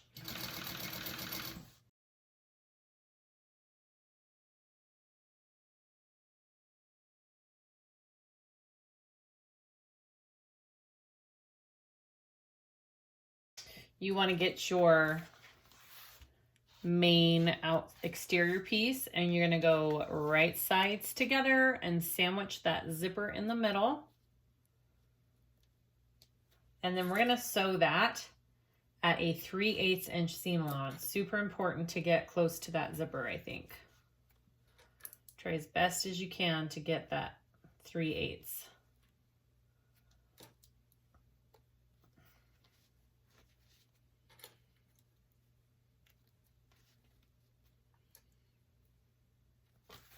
Okay.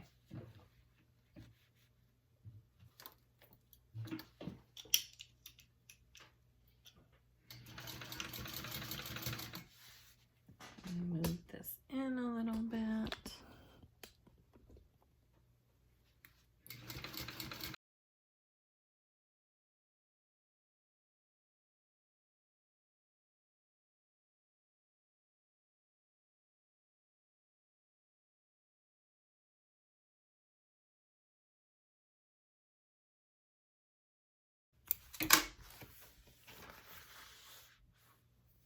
Okay, after you have that sewn together, I switch back to my walking foot, because now I want to top stitch, and I like top stitching with my walking foot. So I'm going to go ahead and do that. So I'm going to pull these together. You can clip too if you want to, and it wants you to do it at a 1/4 of an inch, a 1/4 inch seam allowance to top stitch. All right. So,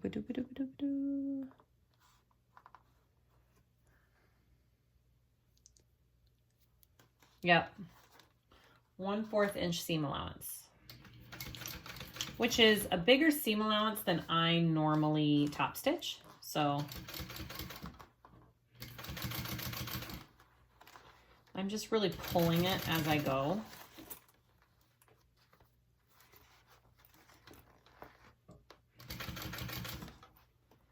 I can't really iron these back since I'm using the vinyl.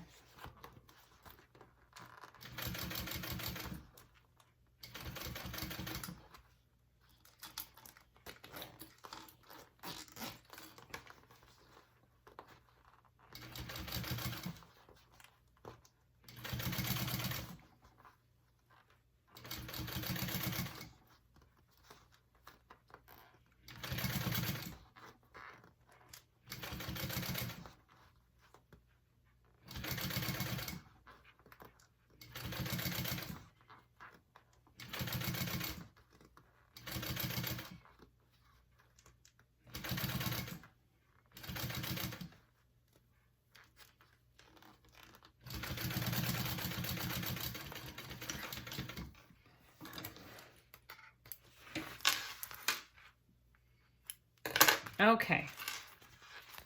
So there is my bottom of my train case. So before I go any further, because you need to baste these two layers together, I'm going to add a nameplate, my nameplate in the middle. I wonder if that's going to be hard to figure out what the middle is. No, I think it can. Yep, I'm going to put my nameplate in the middle, and then I will baste these two layers together, and we will head to the next step. Okay, so I have my nameplate on and both layers basted together. Hopefully that's the center. We'll find out. So now we're gonna finish making this. Now this is a circle along the bottom. So we need to add these last back two pieces. So you wanna get the exterior piece of this back train case panel and put it right sides together with your long piece that we just did. And I'm gonna baste that on first.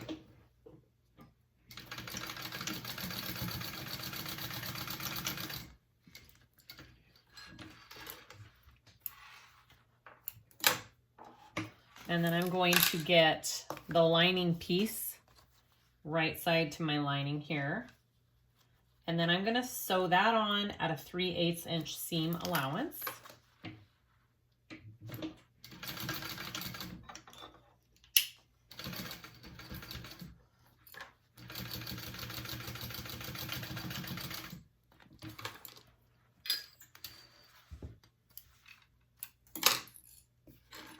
And then I'm going to put them both out.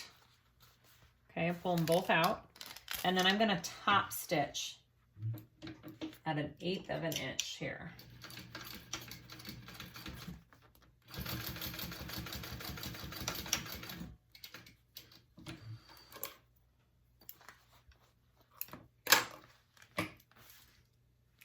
All right, and we want to do the same to this side. So this gets kind of tricky because we're going to have to twist it a little bit. This part's okay, so I want to take it over to here, right sides together,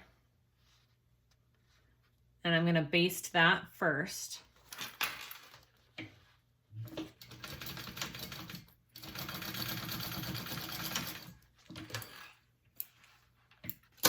But then I need to get this piece over on this side. So it's kind of tricky, but you got to flip it so they're right sides together. It's not going to be like go very nicely. You're going to have to kind of force it.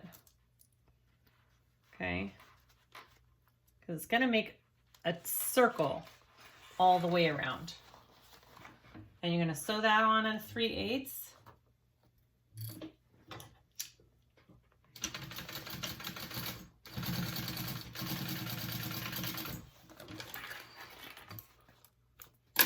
Okay, see?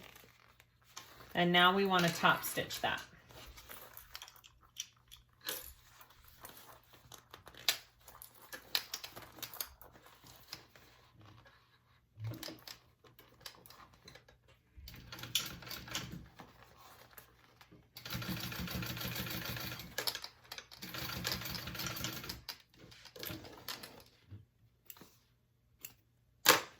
Okay, so now we have this circle.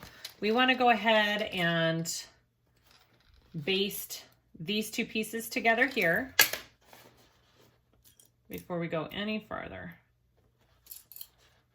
So just baste it so the whole circle is one piece.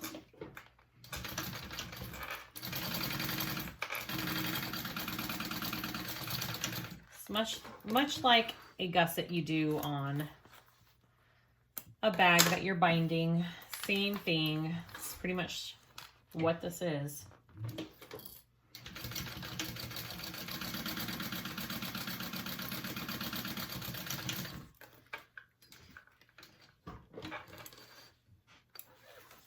Okay, so I have this round solid piece. You want to mark your centers now, right? Yes. So the way to mark your centers on this one, just a second, let me move this zipper out of the way, is we want to line up these back seams here. Okay, I'm going to clip that there, and that is one center here. And right here.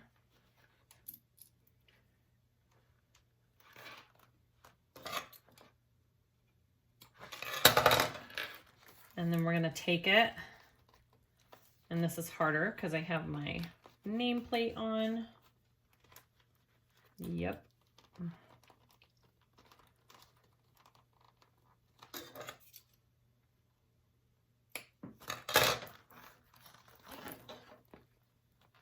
So maybe not the best place for a nameplate. I was trying something new, guys. I was just trying something new. One of my leather ones would work right there because it's a little flexible. Just do the tiniest snip on your zipper tape there. Okay, and then line those clips up and mark your other centers. Because you need all 4 centers marked to be able to install all of the round bottoms and everything else that we have going on.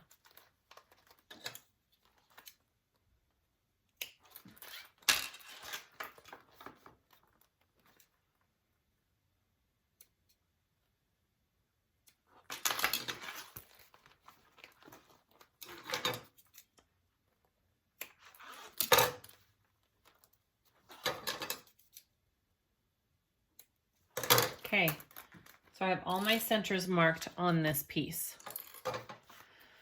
So you want to take your top band, this top band here, and we are going to sew our raw edges together to make a circle.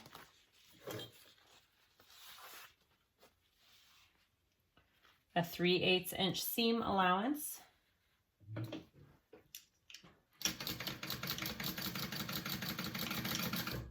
And then you can also top stitch that open. Okay, press your seam flat and top stitch that open.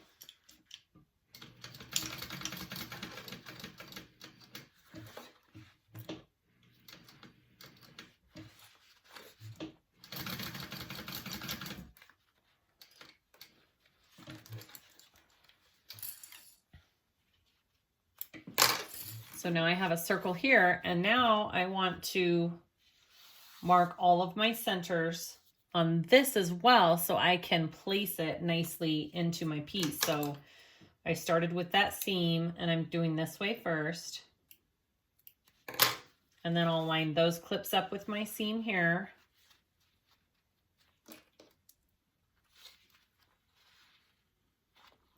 And I have marked my centers on all of my oval bottom pieces too. So make sure that you've marked all your centers on those because that's important for putting them all on your pieces. Okay, so all of my centers are clipped. Check, check, double check. All right. Now we want to add this to our band here, okay? Our train case band. So we are adding it on the inside, and we are doing right side down, or right sides together. And I am lining up my back centers first. So the seam of this round skinny band with the back of this panel. And I am going to go ahead and just do all of my centers first.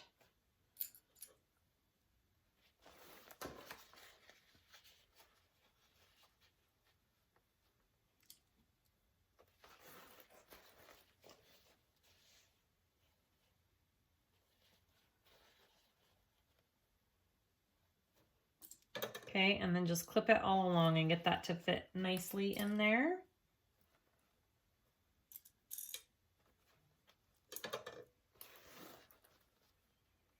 It should fit pretty well if you're doing consistent, correct seam allowances. It should fit nicely.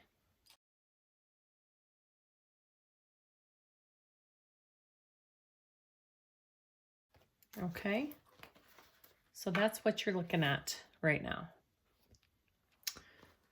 We are going to go ahead and baste this on to our main circle piece here. Okay, so baste that on. You could do anywhere from an 1/8 to a 1/4 inch seam allowance. It's up to you.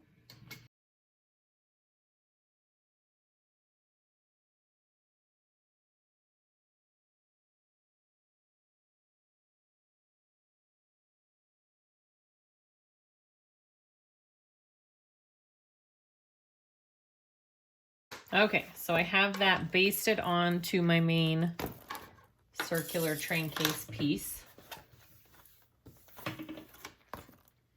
Okay, so we're gonna get our main body piece. I have it right side out. I've clipped all my centers on it, just the way I did with my lining and everything else. I'm going to take my main train case piece that we've been working on, and it is wrong side out. I'm going to slip my exterior shell into my band. I'm going to make sure I have the back of this aligned with the back of my bag. My first bag, I did this wrong. So make sure that you are lining up this band the correct way.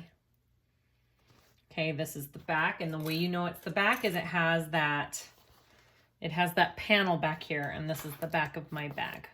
Okay, so go ahead and start clipping that all the way around, centers first, and then the rest, and then we will sew that on.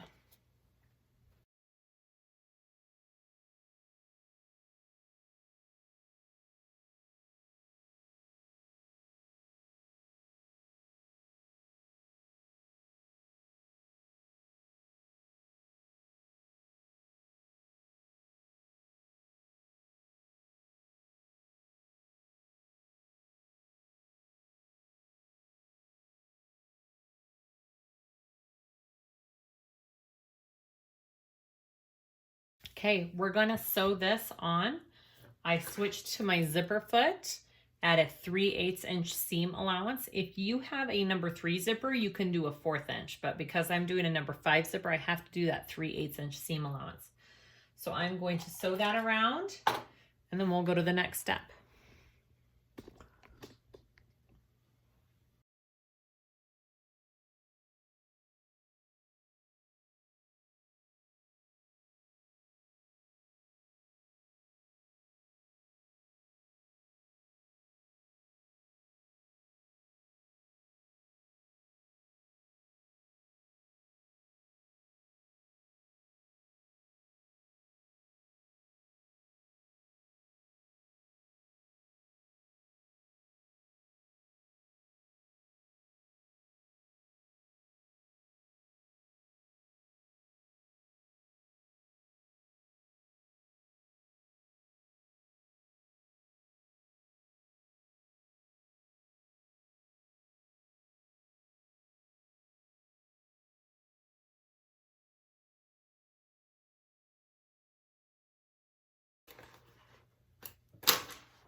Okay, so after you have this attached, the next step is we want to top stitch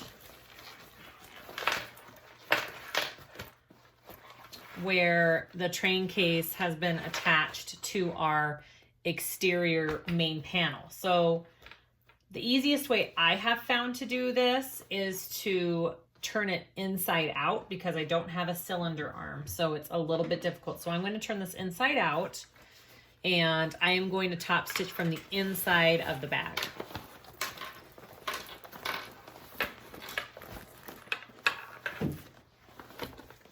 So in doing this, you want to make sure that this band is pressed up this way. You want it up. You don't want it down over your zipper. It'll close your zipper up. So make sure that this band is being pulled up as you top stitch, okay? I'm kind of going to be reaching under there and pulling it as I top stitch to make sure it's out of my way. And you want to do this at, I think, 1/4 inch as well, just like you did with your bottom. So I'm going to change my foot real quick, because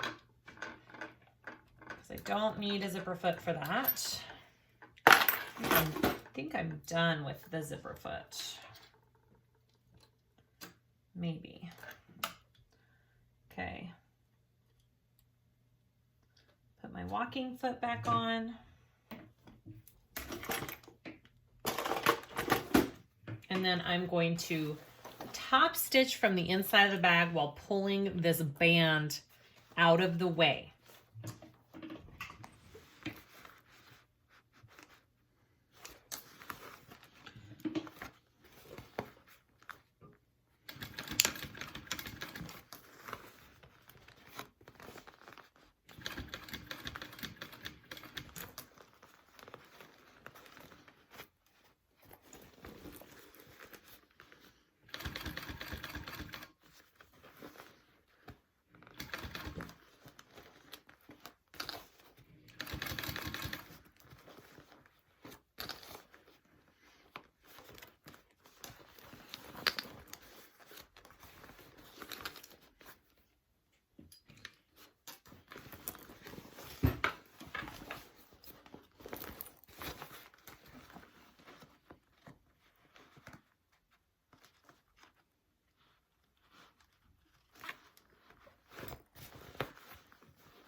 Just take your time and make sure you do this right.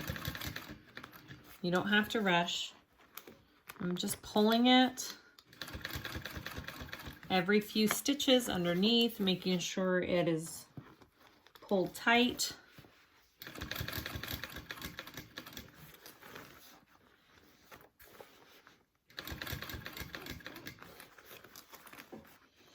And I'm trying to get that seam to be flat in there as well.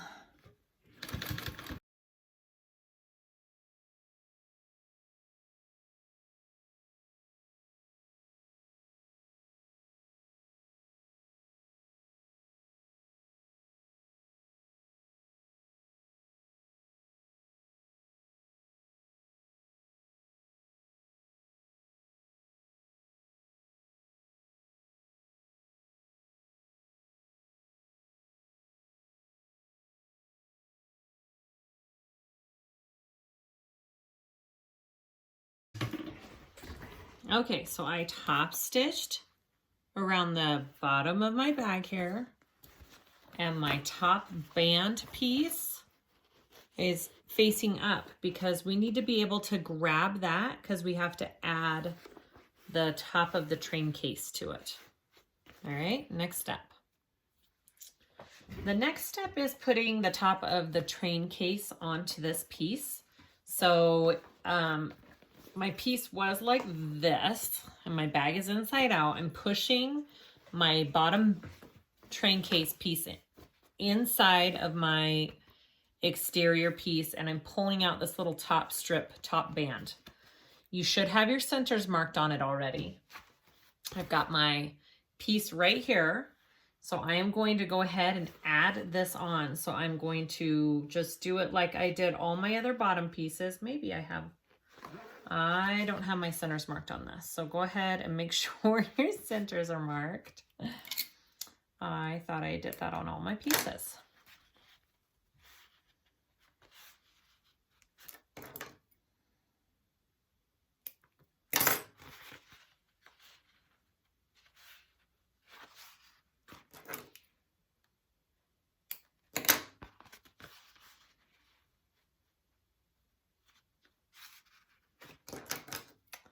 Now my centers are marked. Okay, so make sure you're attaching the long edges with your front and back here.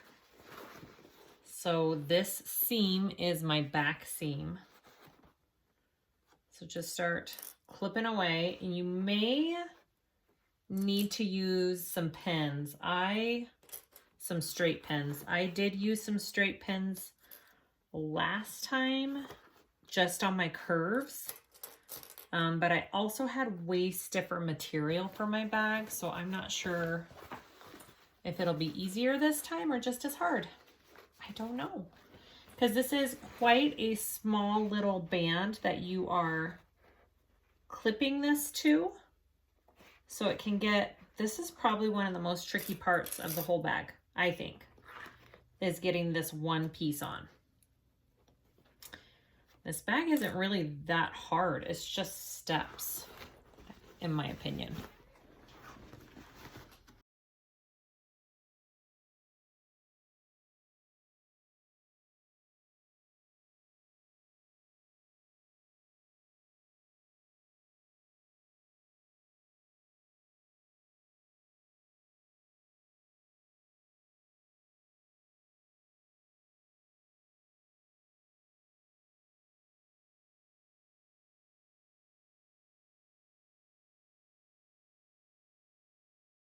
Okay, so that's what you're looking at. I am gonna go through and just put some straight pins along my curves just to help me out a little bit, and then we will sew that on.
Okay, so that is all sewed on. Seriously, that's probably the trickiest part of the whole bag, because it just wants to move and it doesn't want to stay in place. So just take your time and get that all sewn on. Mine is not perfect. Luckily, it's the top of the train case and it's not that noticeable. You want to turn your bag right side out after you have that top of the train case attached. Okay.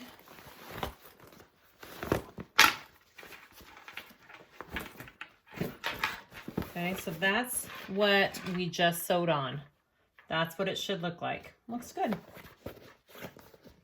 Okay, so next we want to unzip this train case.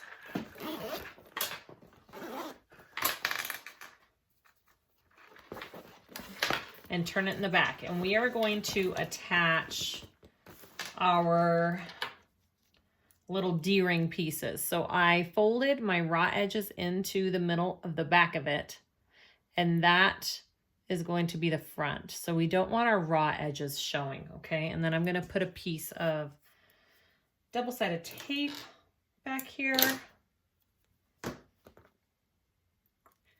Just like that for both of your D-rings. And then you want to place them 3/4 of an inch up from the bottom of this, okay? So 3/4, which is right there.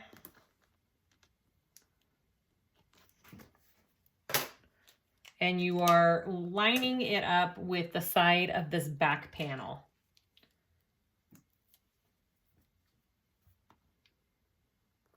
So it should line up just about there. And I will go ahead and sew that one on first. And I am just sewing a little square around it. And then we can put a rivet in it as well, which I think I will. I think I'll put a rivet in it. And this can be just a little tricky because it's so, you've got the whole bag you're working with here. Let me get these clips out of the way.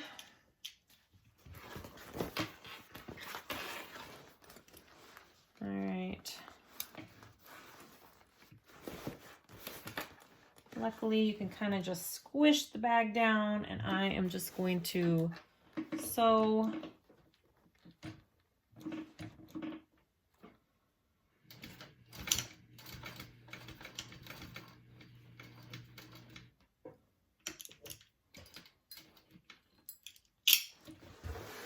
Don't forget to protect your hardware from your walking foot here.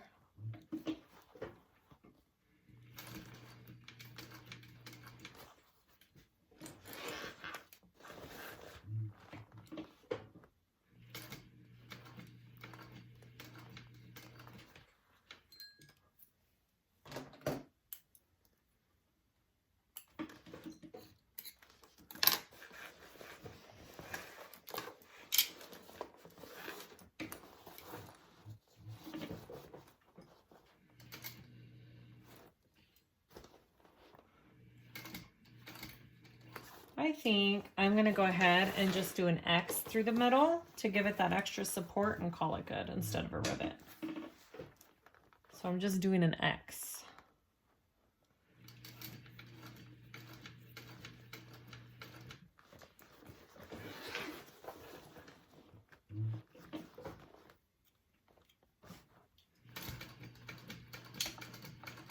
Whoops.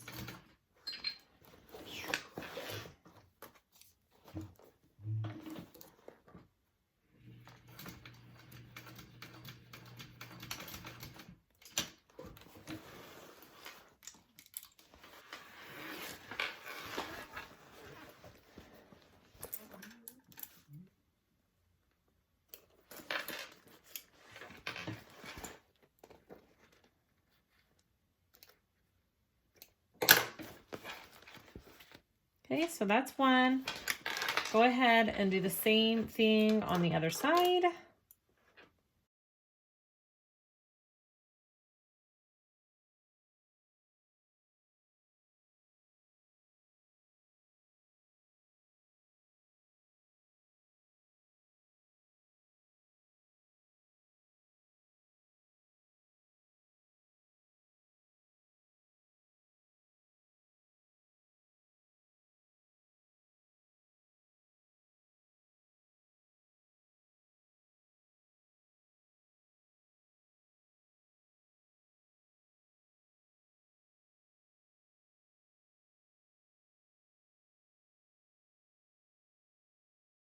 Okay, so I have my 2 D-rings attached in the back, all done. Let's move on.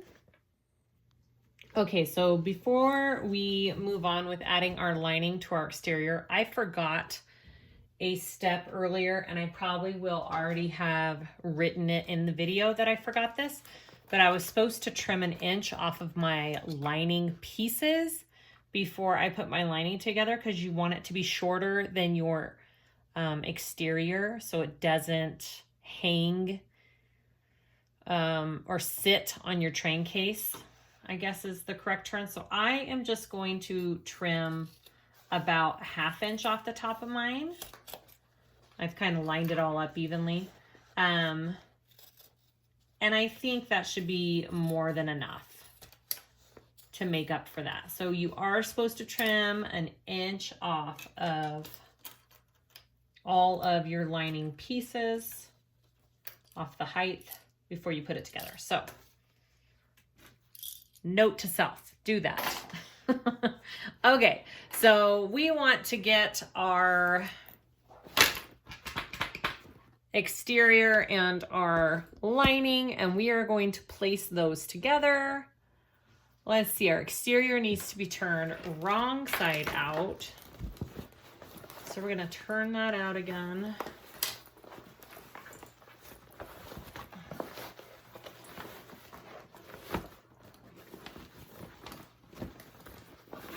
Okay, push that flap inside. So we don't want that flap in the way. And then our lining needs to be right side out.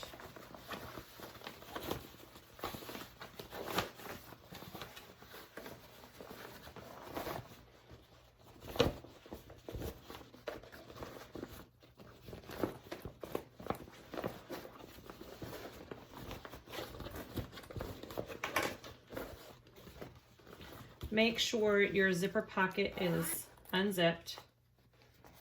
Okay. And you're going to place that in your bag. I want my zipper pocket along the back. So I'm lining those sides up. And then we are just going to clip it evenly all the way around. I'm gonna lay my seams flat. I feel like that works best for me when I lay them flat.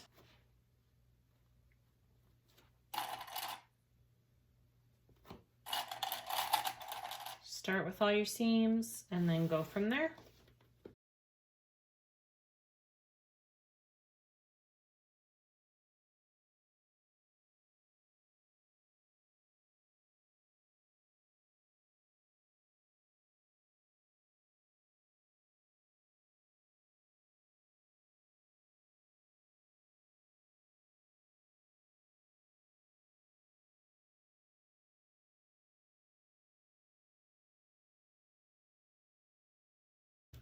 Okay, after you've got that all clipped on, we are gonna go ahead and sew that.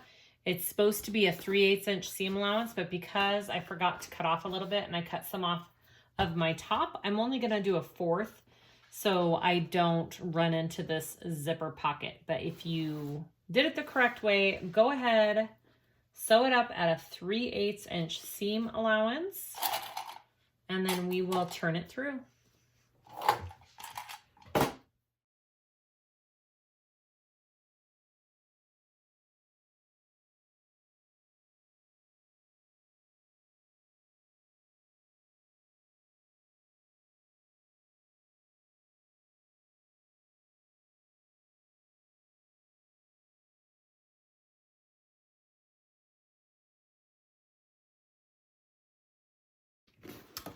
Okay, let's turn this through.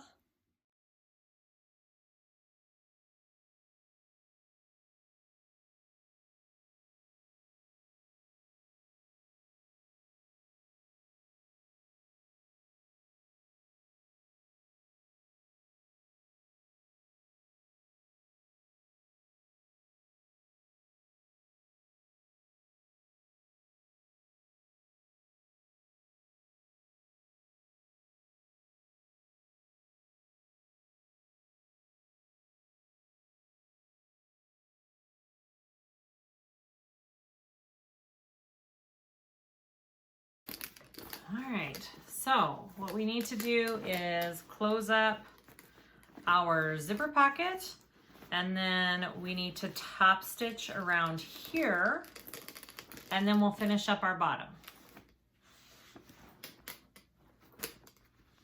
Okay, so I have my zipper pocket all clipped. I'm going to sew that closed.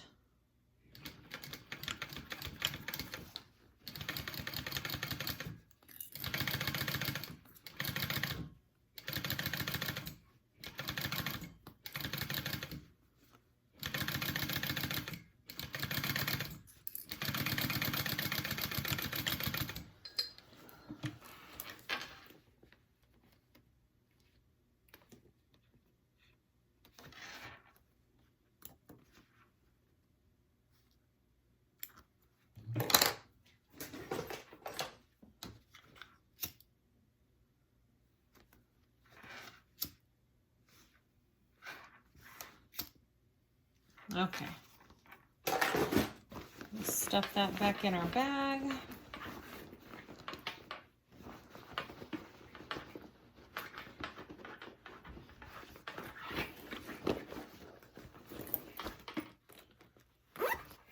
And then we need to top stitch the top of our bag here. So I'm just going to roll it down a little bit. Just rolling the seams.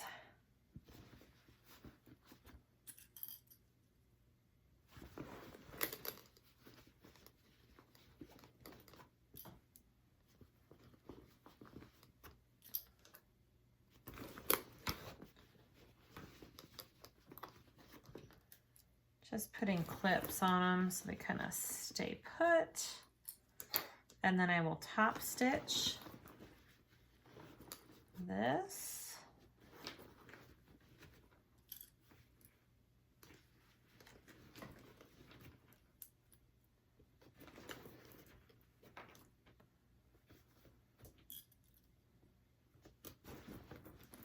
Okay, I'm going to top stitch that.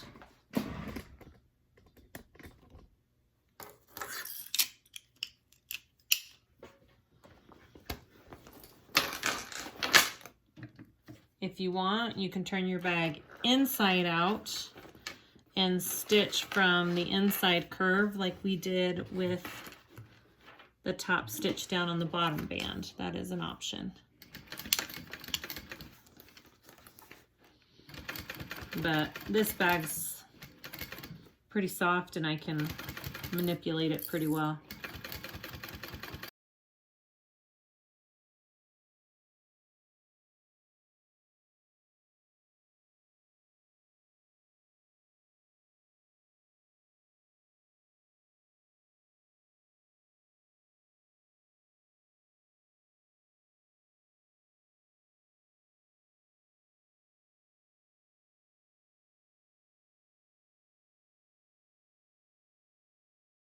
All right, there is the top stitching of my bag. Woohoo! Okay, so far so good. Last but not least, we have to add our bottom piece to our train case. And see, that's how the sides snap in, and this flap is gonna go right there. Oh, it's perfect where it's at. Yeah, that's the perfect spot if you're doing a flip lock. All right, next step. Okay, we are so close to finishing. We just have to finish the bottom of this bag. So to do that, we are going to bind the bottom piece onto our train case. So I have my base and my lining of my train piece. So I'm going to just put those wrong sides together and I'm gonna baste those two together before I put them into my bottom of my train case. So go ahead and baste these two pieces together.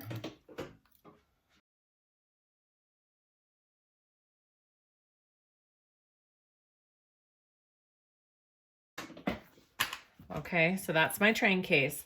I am going to make sure I have my centers marked on that. So go ahead and mark your centers out, which mine are marked already. I marked them separately, so they still line up pretty nicely.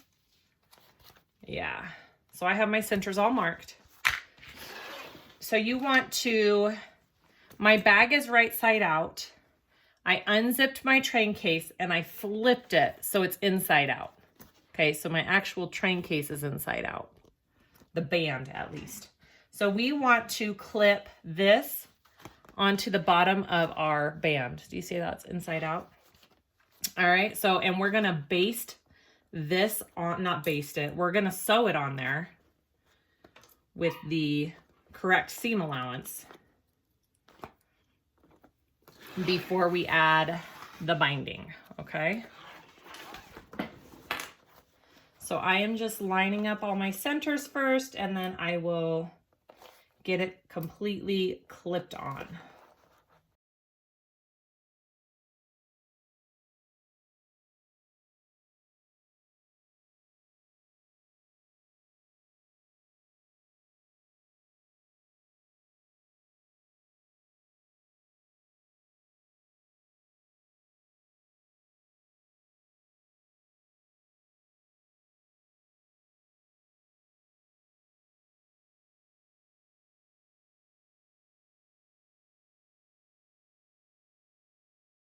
Okay, so I am going to sew this on at a 3/8 inch seam allowance, and then we will add the binding.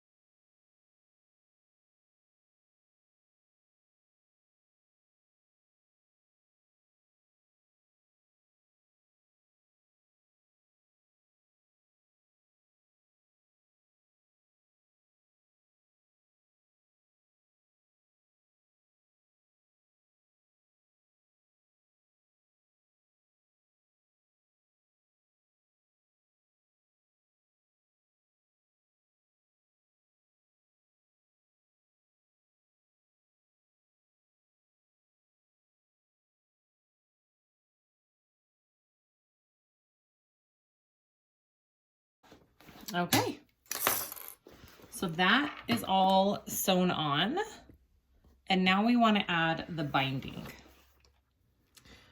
So for the last step, we're going to bind our raw edges with some bias tape. So I just bought this big old roll off of Amazon. It's pre-made bias tape. You can make it yourself if you want. You cut on the bias. There's tons of YouTube videos out there on how to do it. So it's folded twice. So your raw edges are folded in and then folded again. So there's two ways you can do this binding. You can do it the way that she has in the pattern, which is what I'm going to show you. And I've done it this way before. Or you can just take it with your two raw edges folded in and clip it down like that and sew around and hope you get both edges in there. That's kind of like the quick way to do it. I don't want to say sloppy, but that's the quick way to do it, and you don't always catch everything. I'm going to show you how to do it the thorough way. We'll call it the thorough way. I have done binding on my videos quite a few different times in different videos. I've also used waterproof canvas before, just a strip of waterproof canvas, folded it over and sewn. So I have done this many different ways. I'm going to show you the way she has in her pattern. So you want to take one end of it, and I'm folding that end, kind of creasing it down because you don't want that raw edge.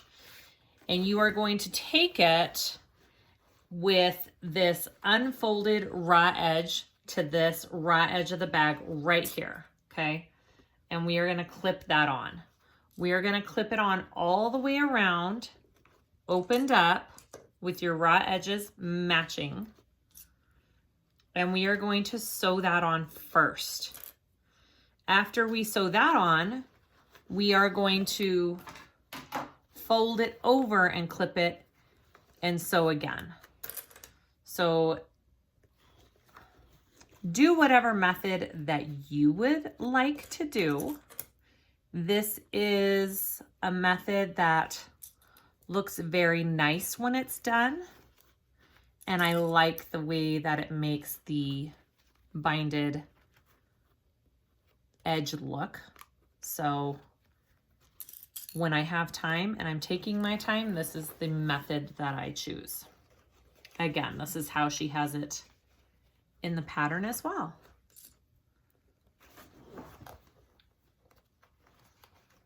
And I have shown this before in some Oro Rosa videos on how to bind as well.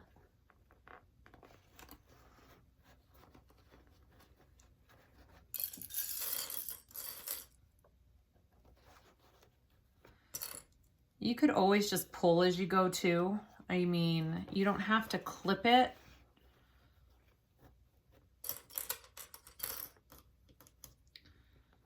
I actually might just pull as I go for the rest of the way. All right, so that gives me a good start. All right, so here we go.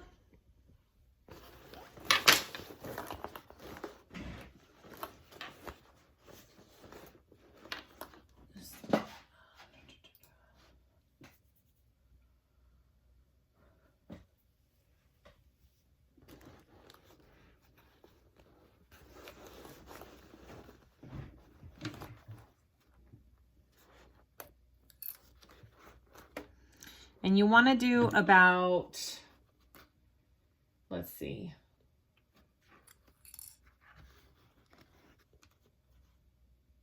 a 1/4 inch, 1/4 inch seam allowance here.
So I have sewn it on at a 1/4 inch seam allowance.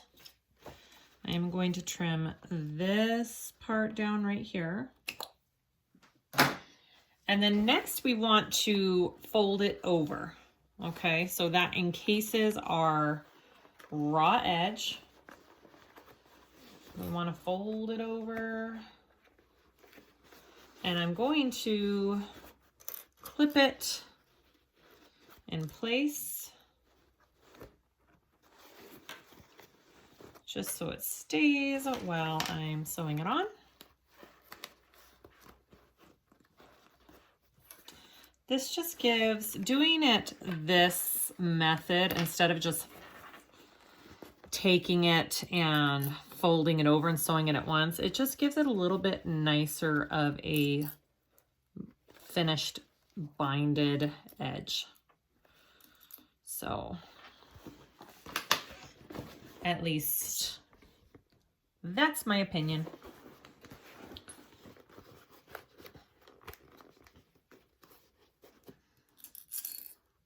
You could probably sew it at a 3/8 inch on that stitching as well. Maybe, it's up to you.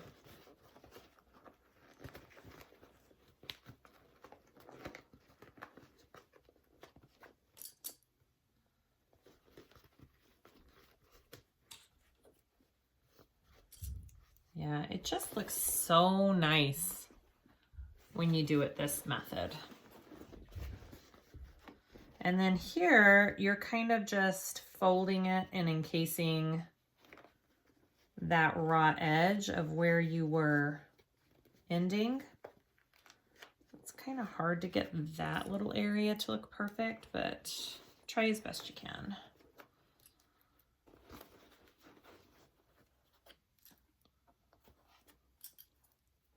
Okay, so that is what I have. Now I'm going to take it from this side and I am going to sew this down, this side down. And what's her seam allowance that she does?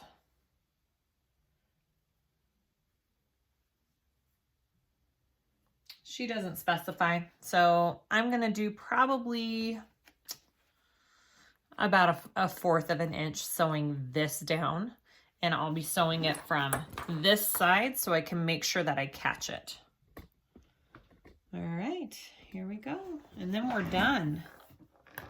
And that is our bag.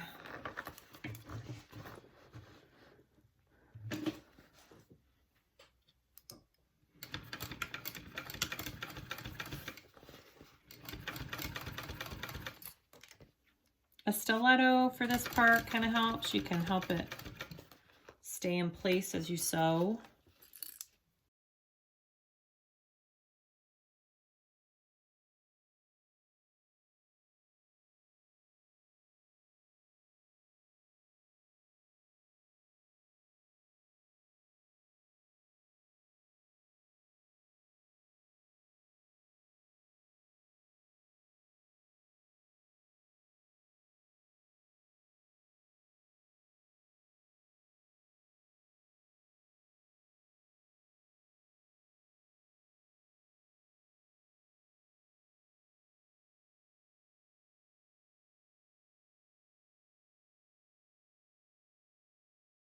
Okay, we are done.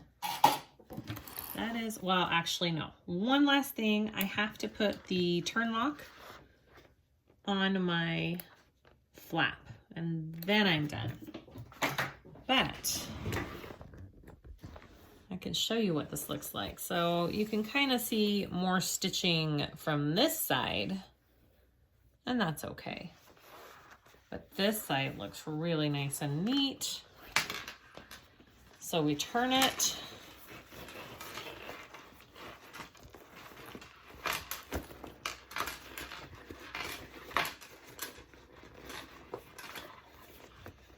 It gives it such a nice, crisp, curved finish on your bottom as well, and I really like that.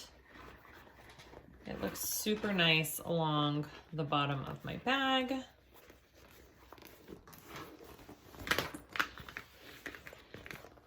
And that's what it looks like from the inside. Cool. All right. And that is my train case bottom. Looks awesome. Love it. Okay, we're gonna put the little hole on my flap for the lock, and then we're done. Okay, so I just need to add the rest of this little flip lock piece. So it's got 2 pieces, a couple of screws. I have this die punch set I got off of Amazon. It's on my Amazon page. And I have these cool little plates that help press these shapes out onto my fabrics. I don't know currently where you can get these little plates. The place that I got them from no longer sells them. So I'm not quite sure about those right now. I don't know if Cam Snaps has them. Not quite sure. Okay, so what I'm gonna do is I'm going to mark out, I know I want it about right there. It's right on black, so that's gonna be hard for me to see. So normally I take and I mark. Can I see that? Kind of. I think I have a different pen. Let's try this one. All right, so I want it about right there.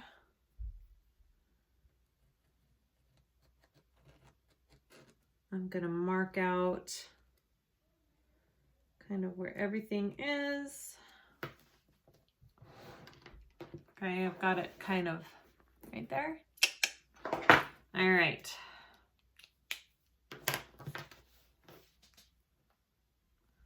So I want to take this press and this die, and I know this is I kind of measured it out. This is the one that I want. I'm going to put it here and punch it out. And I will have to do a couple tiny holes beside it as well. That looks about right. So I'm just going to bring this over to here, put it on. That looks right.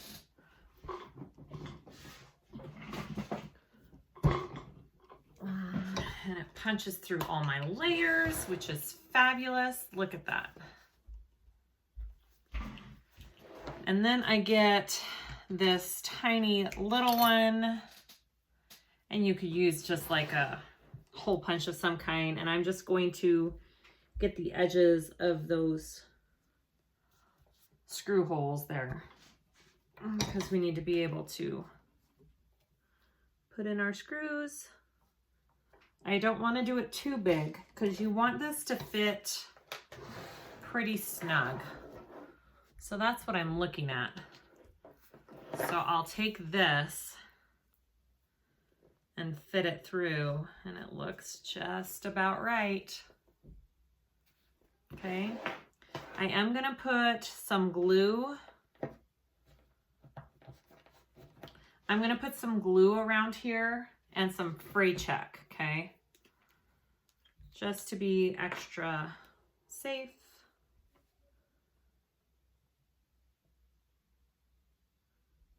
Just tiny bits.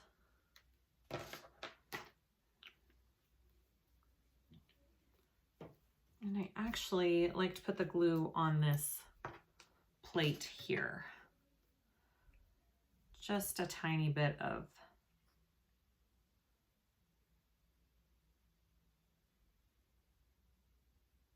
I'm just doing some dots. Make sure you're doing it on the right side of the, I just thought about that. Make sure you've got the right side of it. Okay, and then I'm going to put it down right there and screw that on.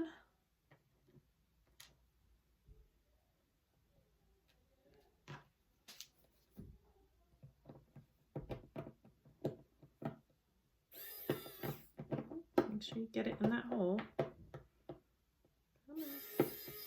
Where are you at? There we go.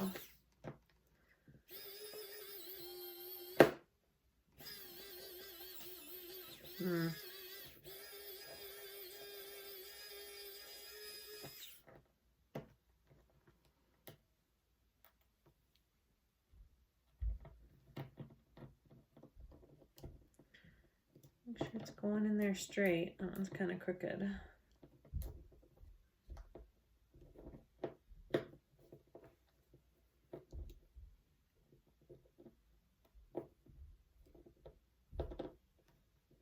There we go.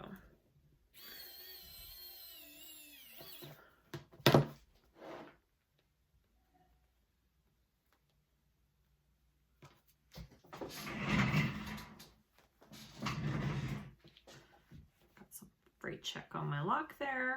Got it. All right. And that should fit just like that. All done. Okay, we're all done with our Clover convertible bag. Here is our finished product. So you can put the strap here. You can put these down here and clip this O-ring up here on the swivel clip to make it a backpack. Or you can carry it by the handle. Yay! I love it. It is such a cool little bag. So unique. It really isn't that hard. It's just step by step. I don't think it's a difficult pattern to put together. I just think there's lots of steps and they're totally worth it. Again, you don't have to do the train case. You could leave that off if you wanted.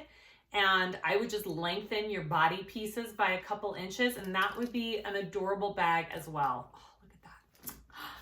I love it so much. All right, thank you guys for watching this tutorial. I hope it helps you put together this gorgeous little pattern, the Clover convertible bag by Blue Calla Designs. And let me know if you have any questions. Please like and subscribe for more videos like this, and we'll see you guys next time. Thanks for watching.